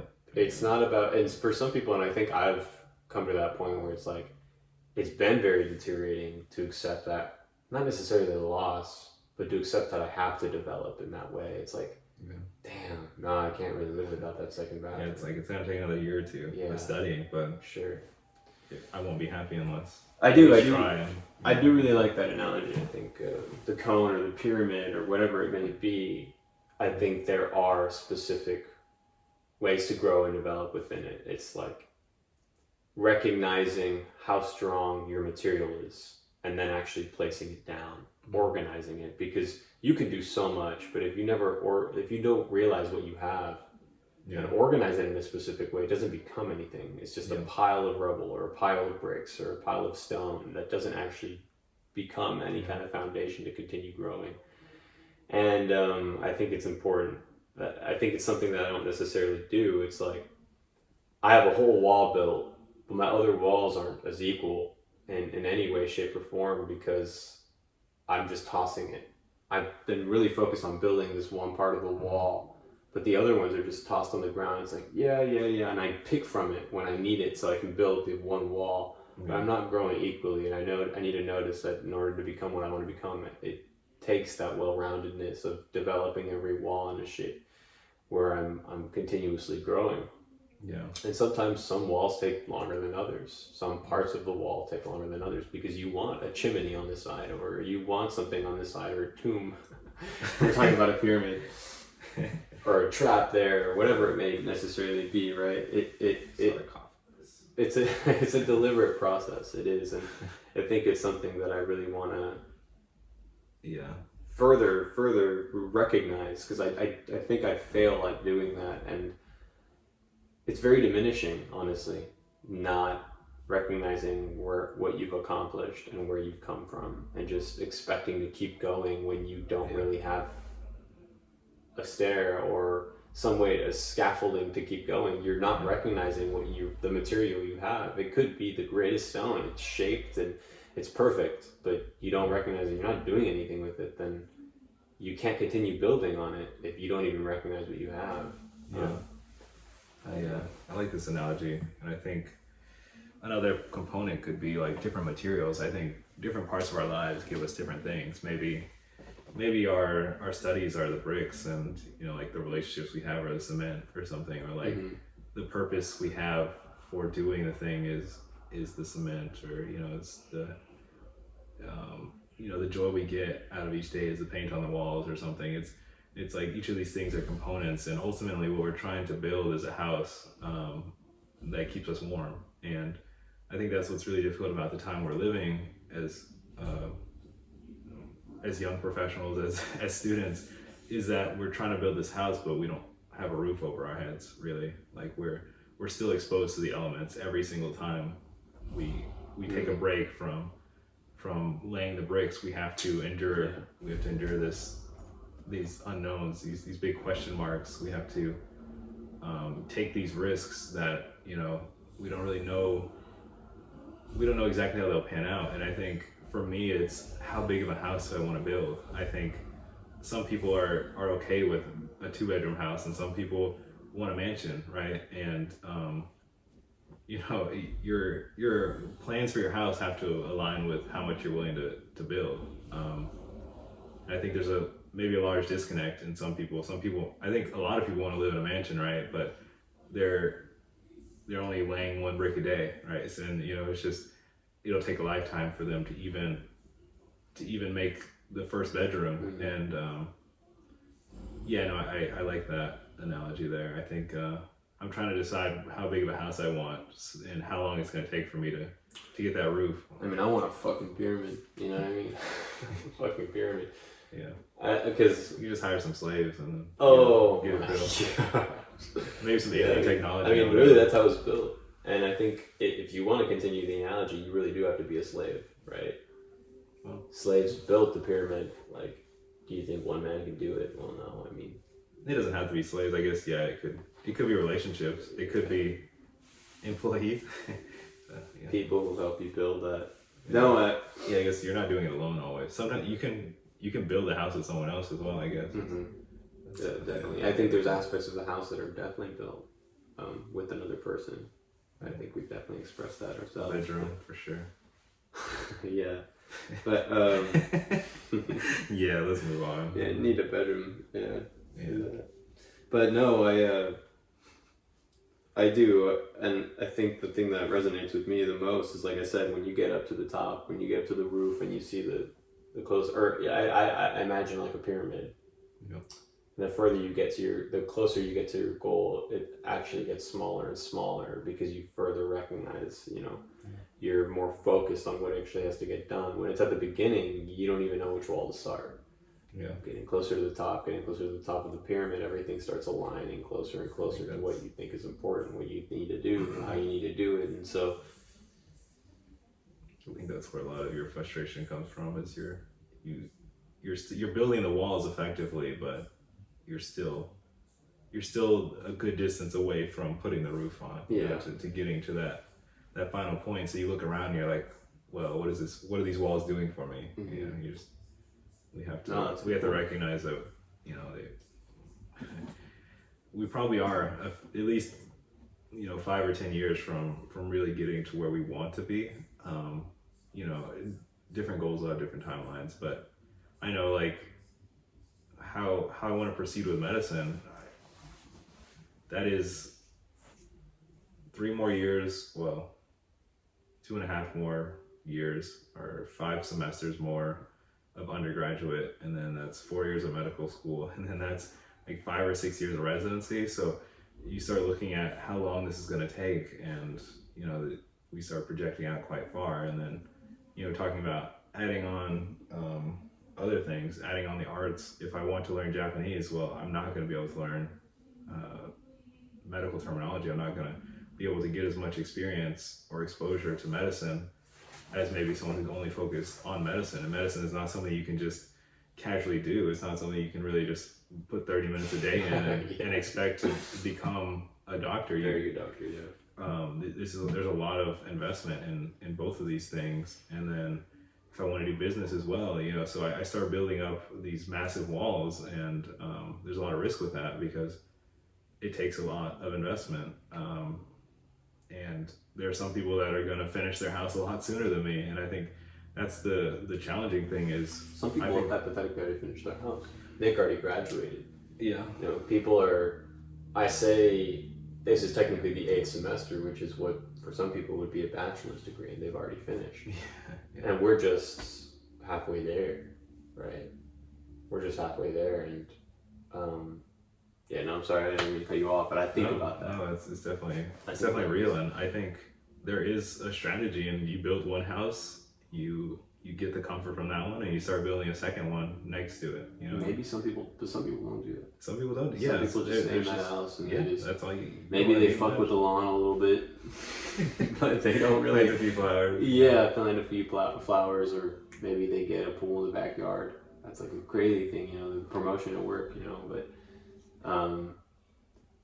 I think that building one massive house that you think can sustain you for the rest of your life, where you can continue growing it, right, and build another one maybe, but continuously building this one house that is fit you is definitely a challenging thing. And I don't really think about it too much because I am very focused on what I want to do. It's just recognizing what I've already done, because that'll get to you, I guess, seeing that like other people have already finished and they're moving on. It's like, no, I'm still studying. but I'm kind of still satisfied with the process of studying. I still want to explore this a lot more. I'm not even close to being finished, right? The opportunities that I know I can take on and stuff like that are immense, and I want to continue doing that. But no, I'm sorry, you were going. Yeah, and I think for me it's like, how big do I want to make this one house, or would it be better to break it into smaller pieces? I think, like with medicine specifically, I could just focus on that for the next 12 years or whatever, and that could be the shining achievement. I could be one of the best at that in this time, and then resume the other things that I'm interested in possibly afterwards. Or I could put medicine off even. I mean, there are examples of people that go into medicine late, like even in their 30s and stuff, which, I think has its pros and cons, but there's an option out there to focus on something now and focus on one thing now and come back to the other things later. Right now, I am mostly curious in seeing what happens if I try to do them all at once. I think that's possibly a mistake, but because I won't be proficient in any one thing before I graduate with my undergraduate. And I think there's a big advantage of people having one very developed skill. Yeah, one very developed skill that they can market and get a good job from. But do they ever really? I think it's a trap sometimes. In some instances, I think it can be a trap. I think there are some things where you really only just develop it to a standard, not to your own, to the standard that's required, and then you don't really have to do anything else with it. But like with composition, it's like, I don't know what that is. I guess we're gonna die because it sounds like a horror movie. Crazy. Yeah, I was like, whoa. There's like an ice cream truck outside or something. I don't know if the mic will pick it up, but there's also a lot of background noise because my stepfather's watching anime, which I love, but it's very loud. Yeah, no, I kind of like blurt it out at this point. Yeah, but it's definitely. I think your mic will pick it up. I don't know how much my phone will, but no. It's definitely, I think, especially with something like composition, it's really what you put into it, and you could develop it forever and continue developing it if you as a person continue developing it. And that's something that I want to do, because I mentioned it to you, like, you don't really ever die doing something like that, because then at some point people will take on what you've done, and your music is still alive because it's being performed, but it's also still being recognized in different ways and performed maybe in different ways and shown to this musician, and that inspires this person, and this person takes it. So it's stuff like that that I think is really unique about that field of study. Language is also something that doesn't necessarily die. It keeps evolving over time through civilizations and generations, and so societies, whatever it may be, whether it be an accent or vocabulary, it's something that I think is very unique in that way too, because it doesn't necessarily die. It influences, very much influences too. But you can get a job where you maybe see something new, like a mechanic or something like that. It's like, wow, this person did not change their oil in however many years or something. And you see new things like that, but you don't necessarily develop. Maybe you get faster, but you don't explore new concepts. You don't. No, I know what you're saying. You're just doing the same thing, and that's the only position that I think I would never want to find myself in. And I'm very honored, or not honored, I'm very happy that I'm not doing that, because I'm learning. I think that's where most people end up. I think that's where a majority of the workforce ends up, and I think it's essential, at least right now. I can't say, in 50 years if it'll be essential. It's not a bad thing. You're not wrong. It's not a bad thing. It's not a bad thing at all. But yeah, I mean, I feel like there is some point where everyone is content with their skill, potentially. Maybe some people set the bar so high that it's not actually ever achievable, realistically. But I'm curious to know if, let's say when I graduate, just get my undergraduate, how content will I be with that achievement? How much more will I really feel like I need to achieve? How much more is that internal drive going to push me, or how much is it external? really identifying why I'm doing something. I think you talked a lot about legacy. I think that's definitely a strong internal driver that, like, no matter how much you do, you can always do more to build that legacy in one way or another. I think whether it's financial or achievement or children or family in any way, there's something more you could do to be remembered by. So maybe people that are driven to be remembered in some way don't ever satisfy, are never satisfied. Which I think I do identify in some ways. I don't know if we have the same goals for our legacy. Maybe we differ there. I think we talked about it last night, and a little bit, yeah. I definitely see family, like the physical transition of myself to the next generation, I guess, as a significant part of my legacy. But also I definitely do value having an impact on the greater community and being able to do something that not just my family recognizes or my friends, but like something that impacts everybody, even if it's on a small scale. Like, you know, people that there are certain things I'm not really interested in, but, you know, for example, like maybe, but an example of it maybe like policy, or, you know, being the president of the United States. Like, no matter what you do as the president, you're affecting the world. And, you know, I don't necessarily want to be the president, but world leader, yeah. But yeah, they're a crazy job. And there are people, they're very popular figures in pop culture and in business. Like, thinking about the impact that people like Elon Musk or Jeff Bezos have on all of us. Just, we don't even necessarily think about them all the time, but I think there are a few days that most Americans don't have Amazon cross their mind at least once. I think it's such a common, Tesla, or it's so fundamental to how we live now that, like, their legacy is not they're gonna be preserved in history in one way or another. So yeah, no, that's legacy is definitely an important component here. And I think there's something nice about not wanting that. I think it's like the ignorance is bliss thing, like being content with your life ending and you just disappearing, I guess, just living in the moment, for the moment. There's definitely something to learn from that, I think, because people that look at their legacy look at what's after their life. They don't really focus so much in the moment. I think it's definitely a path I was on and maybe still am. I think struggle to connect to things that are meaningful and like, just, okay, I had this holiday with my family. How much of that time did I actually enjoy?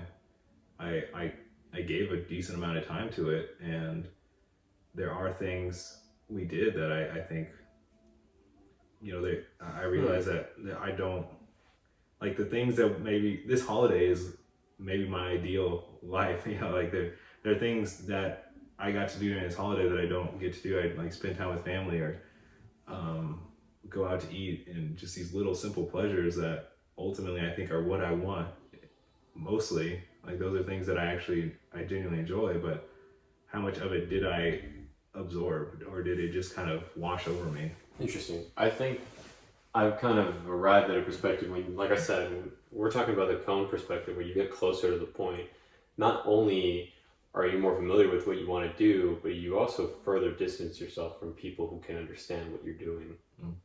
And I'm sure you've been able to recognize that with, there was a point when you were living with me that I think the biggest disconnect was because we weren't on the same page with what we wanted to accomplish. You were so set on getting to these schools, and a lot of people didn't understand it. Your perception, your attitude had changed, and people, you know, maybe were a little drawn back from it just because of the sheer determination you had. And at one point I was too, but I recognize that it's something that it's in a position, you're in a position at that moment, you were in a position that I wasn't at. And to judge it is unfair, right? just because I'm in a position that you aren't, where you're so focused and determined on what you want to become and what you want to do, am I in a position to really judge you? That's most people's instinct. And I didn't want to do that. I think I really wanted to, like, not match, but like really, even if I didn't understand, just appreciate, like, this guy's dedicated to what he wants to do. Yeah. And I think that what you were just talking about, like maybe finding the simple pleasures and actually appreciating those things and realizing that those may be the things you want to do just because other people are doing them, or is it because it's actually something you want to do? And I think that's something I've come to realize. It's just like, there's a lot of things that people in my life do that I don't like, that I don't reciprocate with, that I don't receive well or really understand that I would want to do. And the perception when I do the things that I want to do and pursue the things that I want to do is they think that, whatever they may think that it's just unnecessary what I have to do, or they may not even understand what I do, yet they judge it. And I've gotten that reception from people before. And it makes it, because like I said, you're literally pushing yourself out of people's way, chasing and pursuing what you want to do. And maybe you find people along the way when you're with them in that position, but the people that are closest to you, the people that you've grown up with, how can they really understand and reciprocate what you're feeling? It's very limited. Yeah. And it makes you lonely, and it does make you lonely. It makes you, more by yourself. And for some people, once they get to that point, they give up, they quit, and they start realizing it's like, nah, maybe this isn't what I wanted to do, because they're so distant from other people. And I've been in a position where I'm trying to embrace that. I'm trying to embrace the isolation, because it's proving to me that I'm actually achieving what I want to achieve. That I'm getting to a position that, oh, you know what? If I'm isolated, it means I'm doing something that no one else is doing, that no one else is, at least not around you. Yeah. Not around me is doing, exactly. Is that such a bad thing? I think for a prolonged period of time it can be. I do. Oh, yeah, I mean, it eats at you. It does, it definitely does, because at some point it's just like, you gotta find someone. That's why to relate with. You gotta find. I developed an ego, I think. I don't know if it's a healthy way to go about it, but I think I looked at what I was doing as, maybe I judged other people in place of their judgment, or like to fill that void, I kind of put myself in this position where, like, it's okay that I'm lonely. I'm doing something that is bigger, that, like, they just, like you said, they don't understand, but I think even to a point there was like, they can't understand, which is definitely demeaning people. I don't know how much of that is healthy, and I don't know. I think to an extent it's true, but I think it's what you do with that knowledge. It's definitely, some people can't understand. They won't understand. I think that's true. I do think it's true.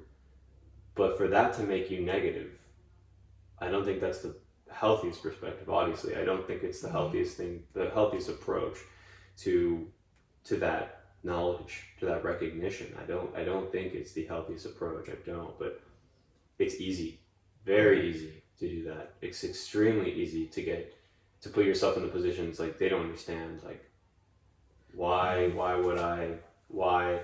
But it demeans the chase, it demeans the pursuit, it does. It's like, why are you really doing it? So that people don't understand? You have to be very focused on what you're pursuing that for, because you get lost. You very much get lost, and if you lose just for a slight reason, the reason you're pursuing it, you'll fall right back down. And now you're just bitter and around people who don't understand you. Yeah. And that's then you're just a bitter person because you didn't achieve the things you wanted to achieve, and you were in a position where you recognized people weren't at. But now you're around those people again. You're the same person, but now you're just bitter around the same people. And it's this. There's something I was going to mention. I forgot that I had applied to some of these schools the previous application cycle as a first-year student, and I guess in that, maybe that relates more to to that perspective of like when you're trying to achieve something, you kind of have to tell people about it at some point. And I think that's hard for me. I don't really like to.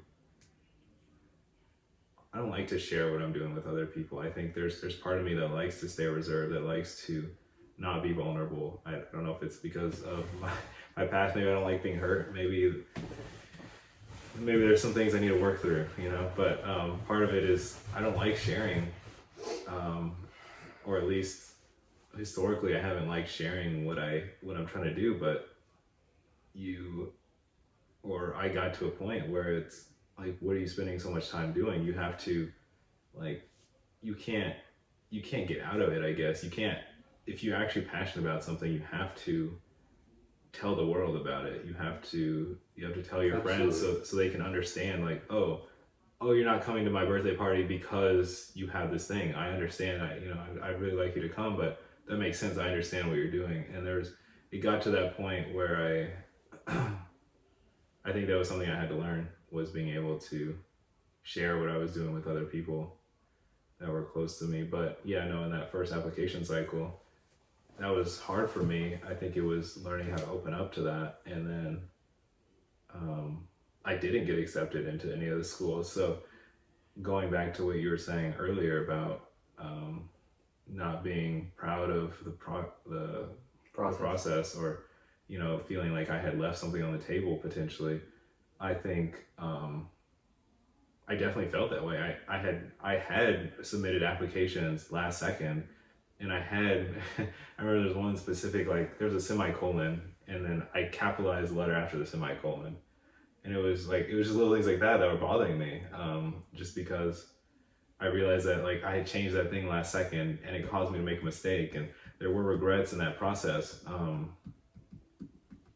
And I guess that was one of the reasons. I think there were a couple months after getting the news that I didn't get accepted where I was maybe more gloomy. I don't know how apparent it was, or like how much it affected the perception of me. I think it was earlier on in my career at IKEA. And yeah, no, it was, but then there was just this one day where it kind of, I was stocking the food in the freezers and in the walk-ins. And I was like, well, I didn't really lose. If I really want it, it's still there for me. And it was around that time that I started crafting the next plan, I guess. Like, okay, wait, there's still an opportunity for you to go and get this. It was just a moment of inspiration. Where it came from exactly, I don't know. But I just realized there was still a potential there, and I decided to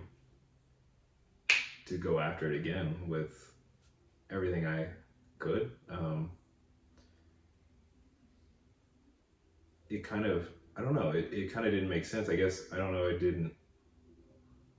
When I had been rejected from the schools initially, I guess I think I had the plan that I would possibly apply again, but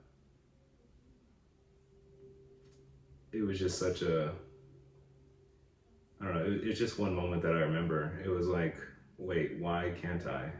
Like, the tagline for Rice University, which is one of the schools that had really motivated me to start applying, was "What if?"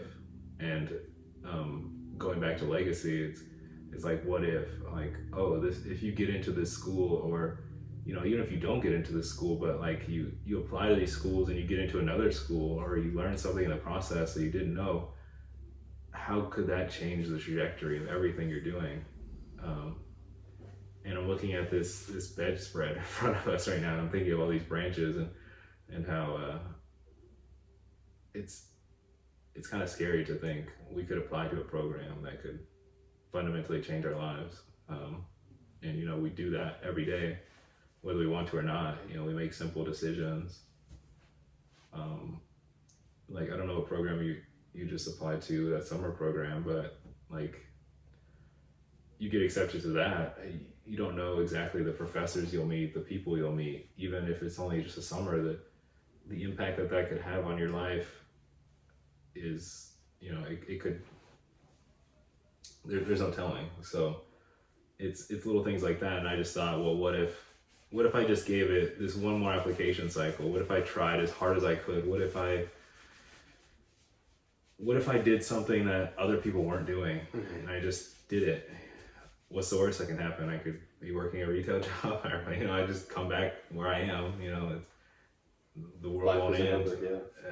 I can try other things. I can stay at ACC. I think that was a big point in me. It was in my realization. It's like, oh, I don't get accepted here. I can still progress my academics. I can still figure things out in another way. This isn't. There is really no wrong way to go. I think, like, as long as we have a reason.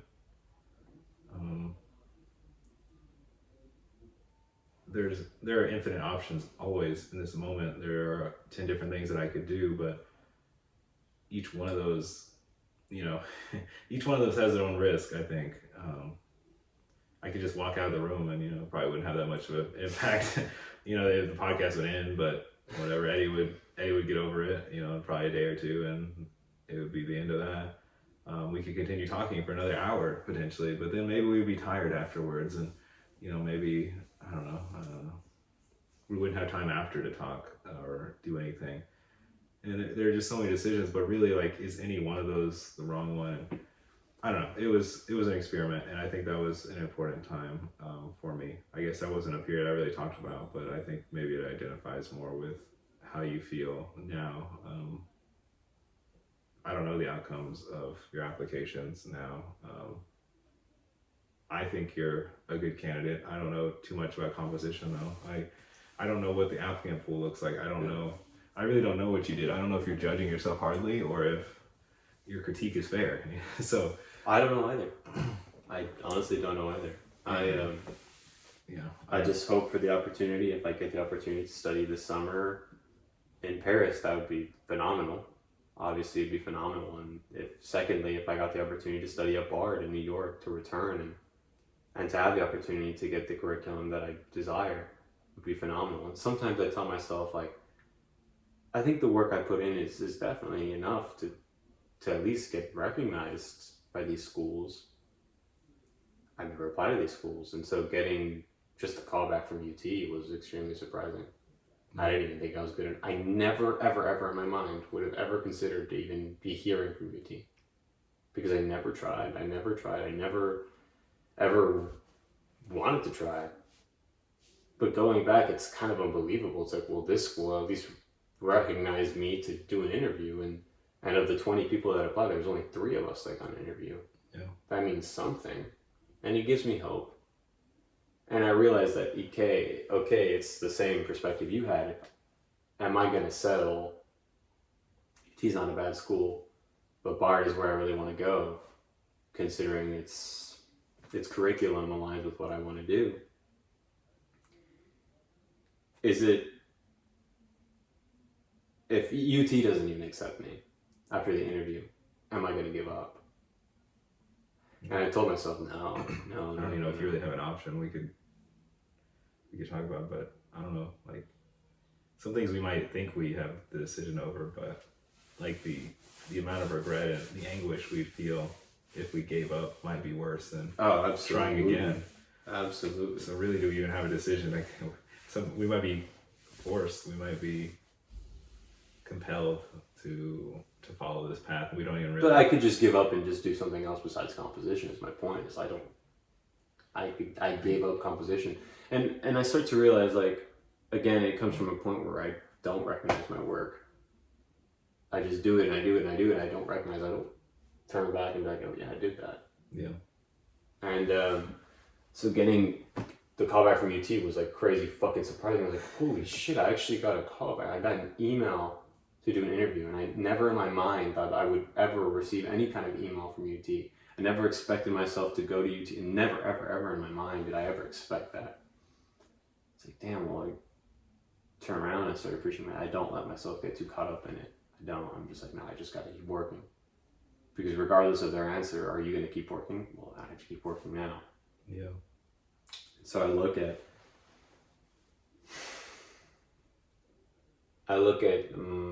what I've done with language, with music. It doesn't feel like I've done a lot.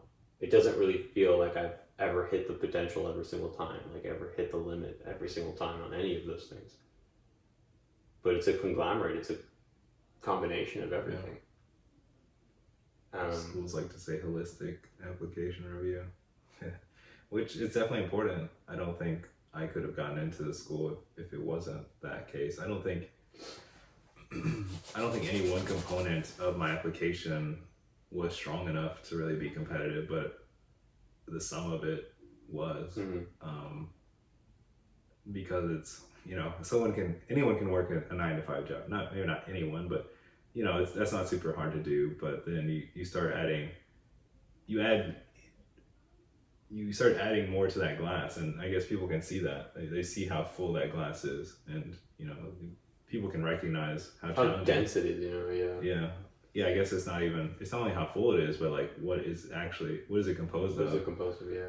And people can recognize that, and I think that's something I'm going to explore more. I think there's a traditional way to get to a certain position, I think, where you kind of follow the standard, and you kind of meet that expectation that you were mentioning earlier. But I'm curious to see, what if I do things differently? How will people perceive it? Let's say I study Japanese and I do entrepreneurship and I do medicine. How will people perceive that? Obviously, I'm not going to be able to be the best in all of those. Like, there will be people that are better in business. There will be better doctors. There will be people who obviously can speak Japanese. No, you'll be surprised. You'll still be better than most of the people that because their excuse of doing it is that they may go to school. Like, that's some people's excuse of being a musician. I told you that. Like, some people's excuse of being a musician is that they just go to school to study music, but that doesn't make you a musician. That doesn't make you an artist at all. Yeah. You'd be surprised how much better you are than people because of the weight it has for you, right? It's important for you to maintain it for this reason. For some people, it's just like, I'm just doing it just to do it, Yeah. I went to the program and there was French speakers. I didn't know that I went from level 1 to level 2.5. And there's 1.5, 2, 2.5. I see. And so I skipped a few levels, and the person that I was in class with, he's like, I was in level 2 last summer and you were on level 1, and now you're in level 2.5 with me. He was moving up every 0.5. Yeah. And I skipped a level and a half, and I was like, I didn't even recognize you. I didn't know who you were. He's like, I was in level 2, you were in level 1. And so it's like that, you'd be surprised. Some people, they just, and it's just like, I don't know, some people, I think the more you give a shit about multiple things, the harder you will be to hold on to it. Like, the more pressure you will put on yourself to actually hold on to it, rather than just one person holding on to one thing. They don't have to grab that hard. But you have to grab harder because you want to do so many other things. Like, it's I don't know, that's the way I see it, because you know what hard is, how much you actually have to apply yourself to do all of those things. You are more incentivized to apply yourself in that thing, and you actually will be surprised how much better you are than people who are only just grabbing a pencil. You're grabbing a 20-pound weight. How many people are there out there that are holding on to one thing that tightly? Because there have to be people that are holding on to one thing that tightly. I'm curious how many of those people there are in the world. Because you can hold on to something, you don't have to hold it that tight, but it's like the density of what you're holding. What is the actual density, and then how hard are you actually holding it for it to not let go? Because you can hold a 50-pound weight, and someone pushes you and it just falls out of your hands. But you can hold a 50-pound weight, and someone can tackle you and it's still in your hands. It's might break your fingers, but it might hurt, but you're not letting go. Yeah. Right? And so you know what it takes to hold on to something to that level. If you're holding more weights, you know what it takes. Maybe you're just a stronger person. You've just been holding so much That's for so fair long. Too. That's fair too. That right. even if you're trying to juggle all these things, yeah, compared to someone who's just holding the pin, you're holding the 50-pound weight, you know. It's an interesting point of view, and I found that when I got there, and I remember talking to them, I was like, damn. And people were like, you started French a year ago. I was like, yeah, I started 1 year ago at this program. This program marks my year mark of when I started. And so, you know, people were impressed, obviously, like they were like, oh wow, you progressed a lot. And I didn't ever consider it. I never considered it. That's interesting. So it's stuff like that I was thinking about when I was talking about the considerations for things, about how I grade things of my wall, of the material that I may be using. I'm just not focused on it. It's in the background. But some people's maintenance is better than someone trying, like their hardest. You know what I mean? At some level, yeah.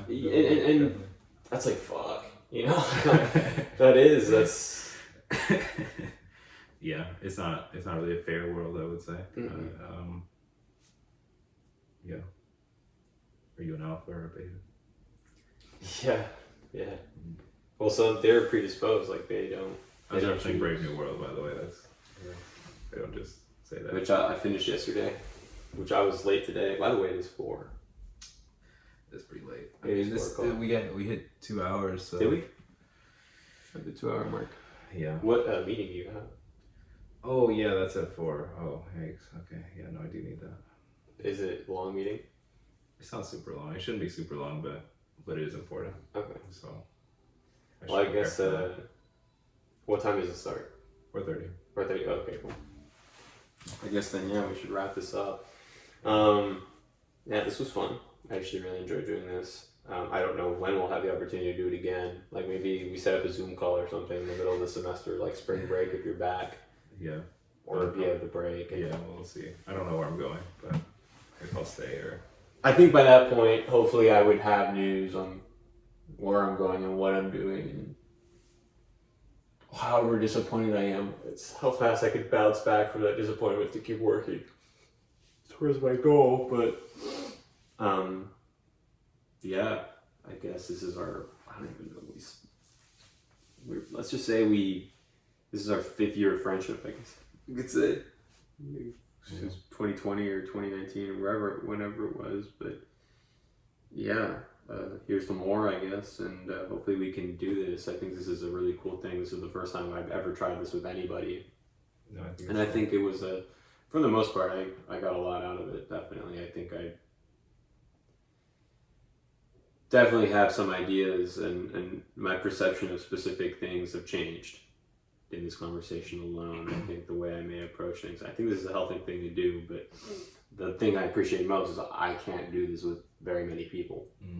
Right, so that's the part of this conversation that I think I appreciate the most. I can't really do this with very many people. So thank you. I really do enjoy podcasts. I listen to a lot of them myself, and I think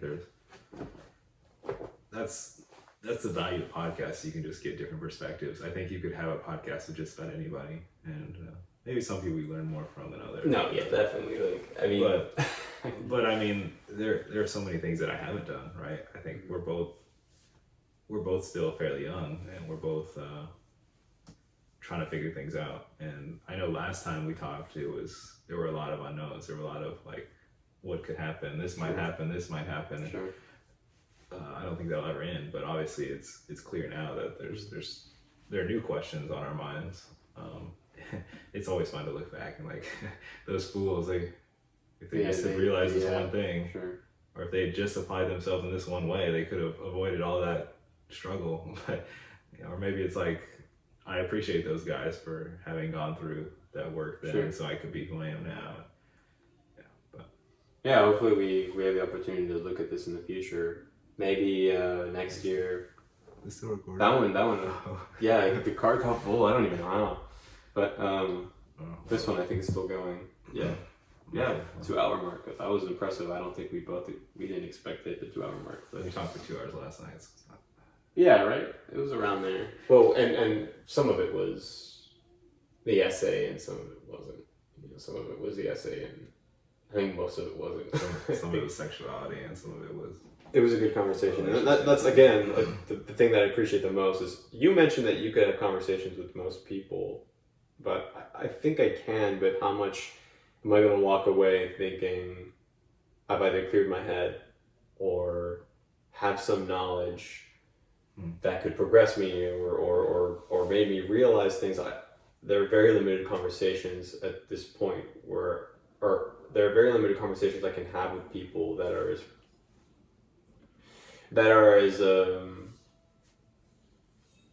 progressive, I guess. Because like I said, we're both at a point where we're both narrowing ourselves out. And so I think finding conversations where you can facilitate this conversation, make the realizations, and is getting more limited. But I'm happy to say that I have that with you. I can have this kind of conversation. So, yeah. So I guess Ditto. Yeah. Here's to next year, hopefully, and maybe we can do this again next year. We didn't talk about our New Year's resolutions, but I guess, I don't know, you want to say maybe one goal or like one thing you're looking forward to specifically, despite everything? Like regardless of I don't ever want to set my goals into things that are yes or no. No, I'm going to do it. I just mean like... No, I'm saying like, you could say what are you looking forward to? I'm looking forward... I think goals can be distracting in one way too. Sure. I mean, I think I'm looking forward to hearing back from these programs. Okay. I'm looking forward to hearing back from Bard. I'm looking forward for my interview with UT. I'm looking forward for my opportunity to go study in Paris. But these are things that I cannot control, right? So what am I looking forward to from the aspects that I can control? Mm-hmm. My physicality, for example, my health is always something that I know I can improve. Whether it be what I do physically or with sleep or with either my physicality, my diet, or my sleep, whatever it may be, that is something that I know I can improve. That factors will obviously affect, but things like applying to a school or hearing back from a school, yes or no, those aren't things I can guarantee. I can't guarantee I'm going to get into the best physical health, but I'm going to try, right? Yeah. And so that's one thing. That's always something every single year. And the one thing that I do want to get better at is there's this quote I heard about, are you as educated as you are intelligent? Mm-hmm. And so it's interesting. That's a good question. It's like, you may be an intuitive person, you may be smart, good memory, whatever it may necessarily be, whatever it may be. Are you as educated as you are intelligent? I started thinking about it. I was like, damn. If I read just one book a month, how much would my perspective change, or how much could I improve? Yeah. So that goal led me to just read more, whether it be philosophical. And I just finished my first book last night. We were talking about it briefly earlier, Brave New World. I started it last semester, and Tristan and I kind of had both of the thing going where we were reading for just 10 minutes a day. And it was very effective. I was reading for 10 minutes a day. Yeah. Just at lunch or whatever. When I was eating my lunch, I would just put an audiobook in and read it. And so if my eyes weren't always on it, I could hear it at least. And it was very effective. It was a bigger book. Maybe the one satisfying part was that I kind of had already understood the book and the concept, so it was easier to get back into it. But I think this thing I'll start doing now is probably reading smaller novels. The book I hope to finish, maybe I get to finish it before the semester starts this week, is a book by Albert Camus. It's called The Stranger. Mm. And so from there, I want to read a Steinbeck book. One of his books, either East of Eden or whatever it may be. Like, I want to read one of his bigger books. That is a goal for me this semester, or this year.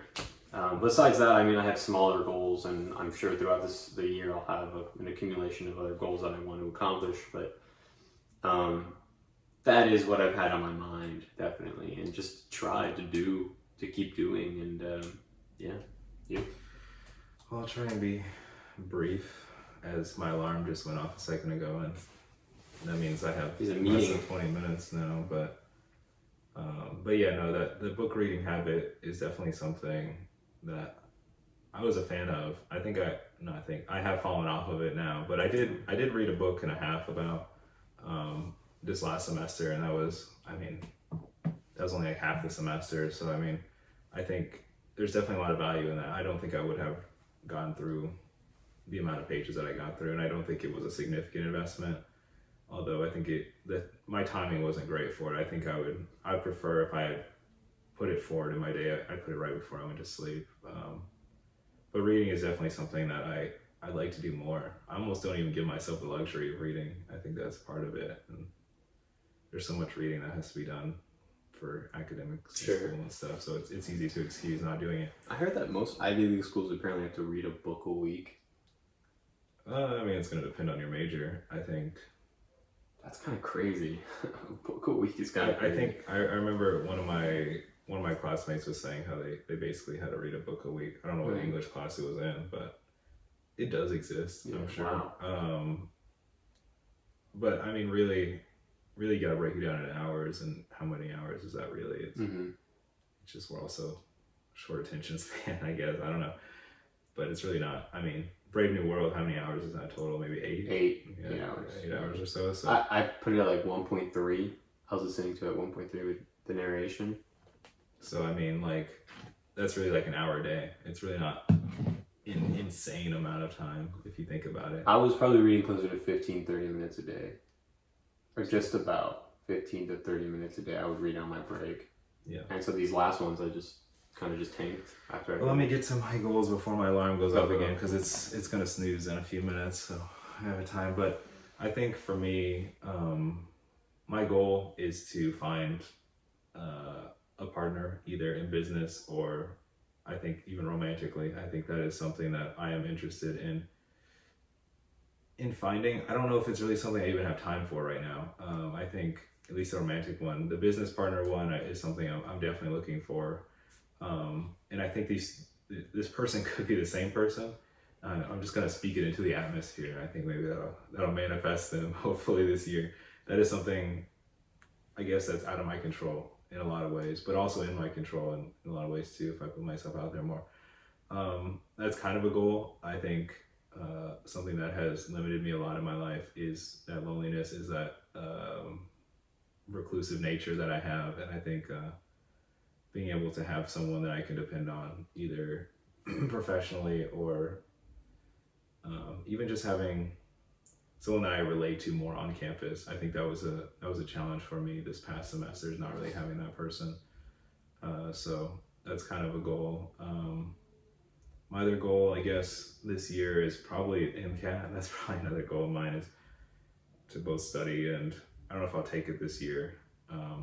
It's possible to take this year. I don't know what I plan on doing for that, but at least getting a plan for that and being confident in what I'm doing. I'd like to get some shadowing done for medicine. I'm thinking about orthopedics primarily, so some kind of surgical shadowing would be great. Any kind of behind the scenes look would be great.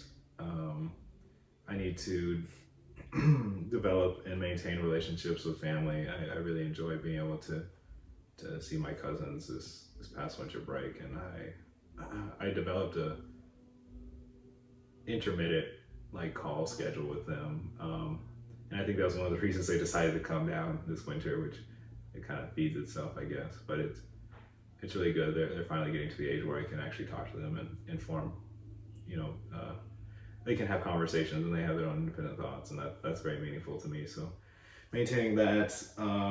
Outside of that, I think my sleep is the other thing. I'm very much looking forward to improving that in some way. I don't know if there's something wrong with me or not, but either way, just finding a better balance. I think I continue to push to find things that improve me, and they maybe haven't improved my sleep, but I've learned so much about my diet and how foods affect me, and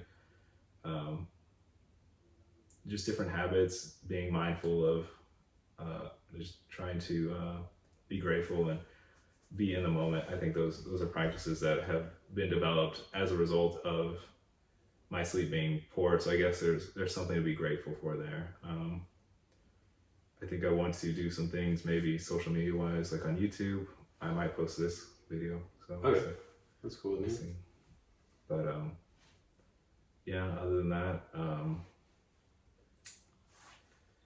yeah, just staying alive. Staying alive, that is a privilege. Keeping it going, just keeping the ball rolling. That's it. Keeping it going forward. looking forward to see what this year brings. The last. Hopefully, yeah. Hopefully, like I said, I hope we have the opportunity to do this again at the end of next year. I think that'd be a really cool opportunity. Yeah, I mean, we can definitely do Zoom. It won't be the same. Zoom, it won't be the same, but okay. Well, we'd have cooler backgrounds. We have like a minute left before the alarm goes off again. So. Well, thanks whoever listens for listening, and yeah, I hope to do this again pretty soon. I think I've been inspired to do this again with other people in my life besides Tristan. I think I'm fortunate enough, like I've said already various times, to be able to do this with somebody like Tristan. But yeah, I think this is a good opportunity for me to express specific things on my mind that I think that Tristan may relate with. So thanks again, I guess, for listening, and thank you, Eddie, for driving out here. Yeah, I got here really late, but anyway, thanks. See you guys.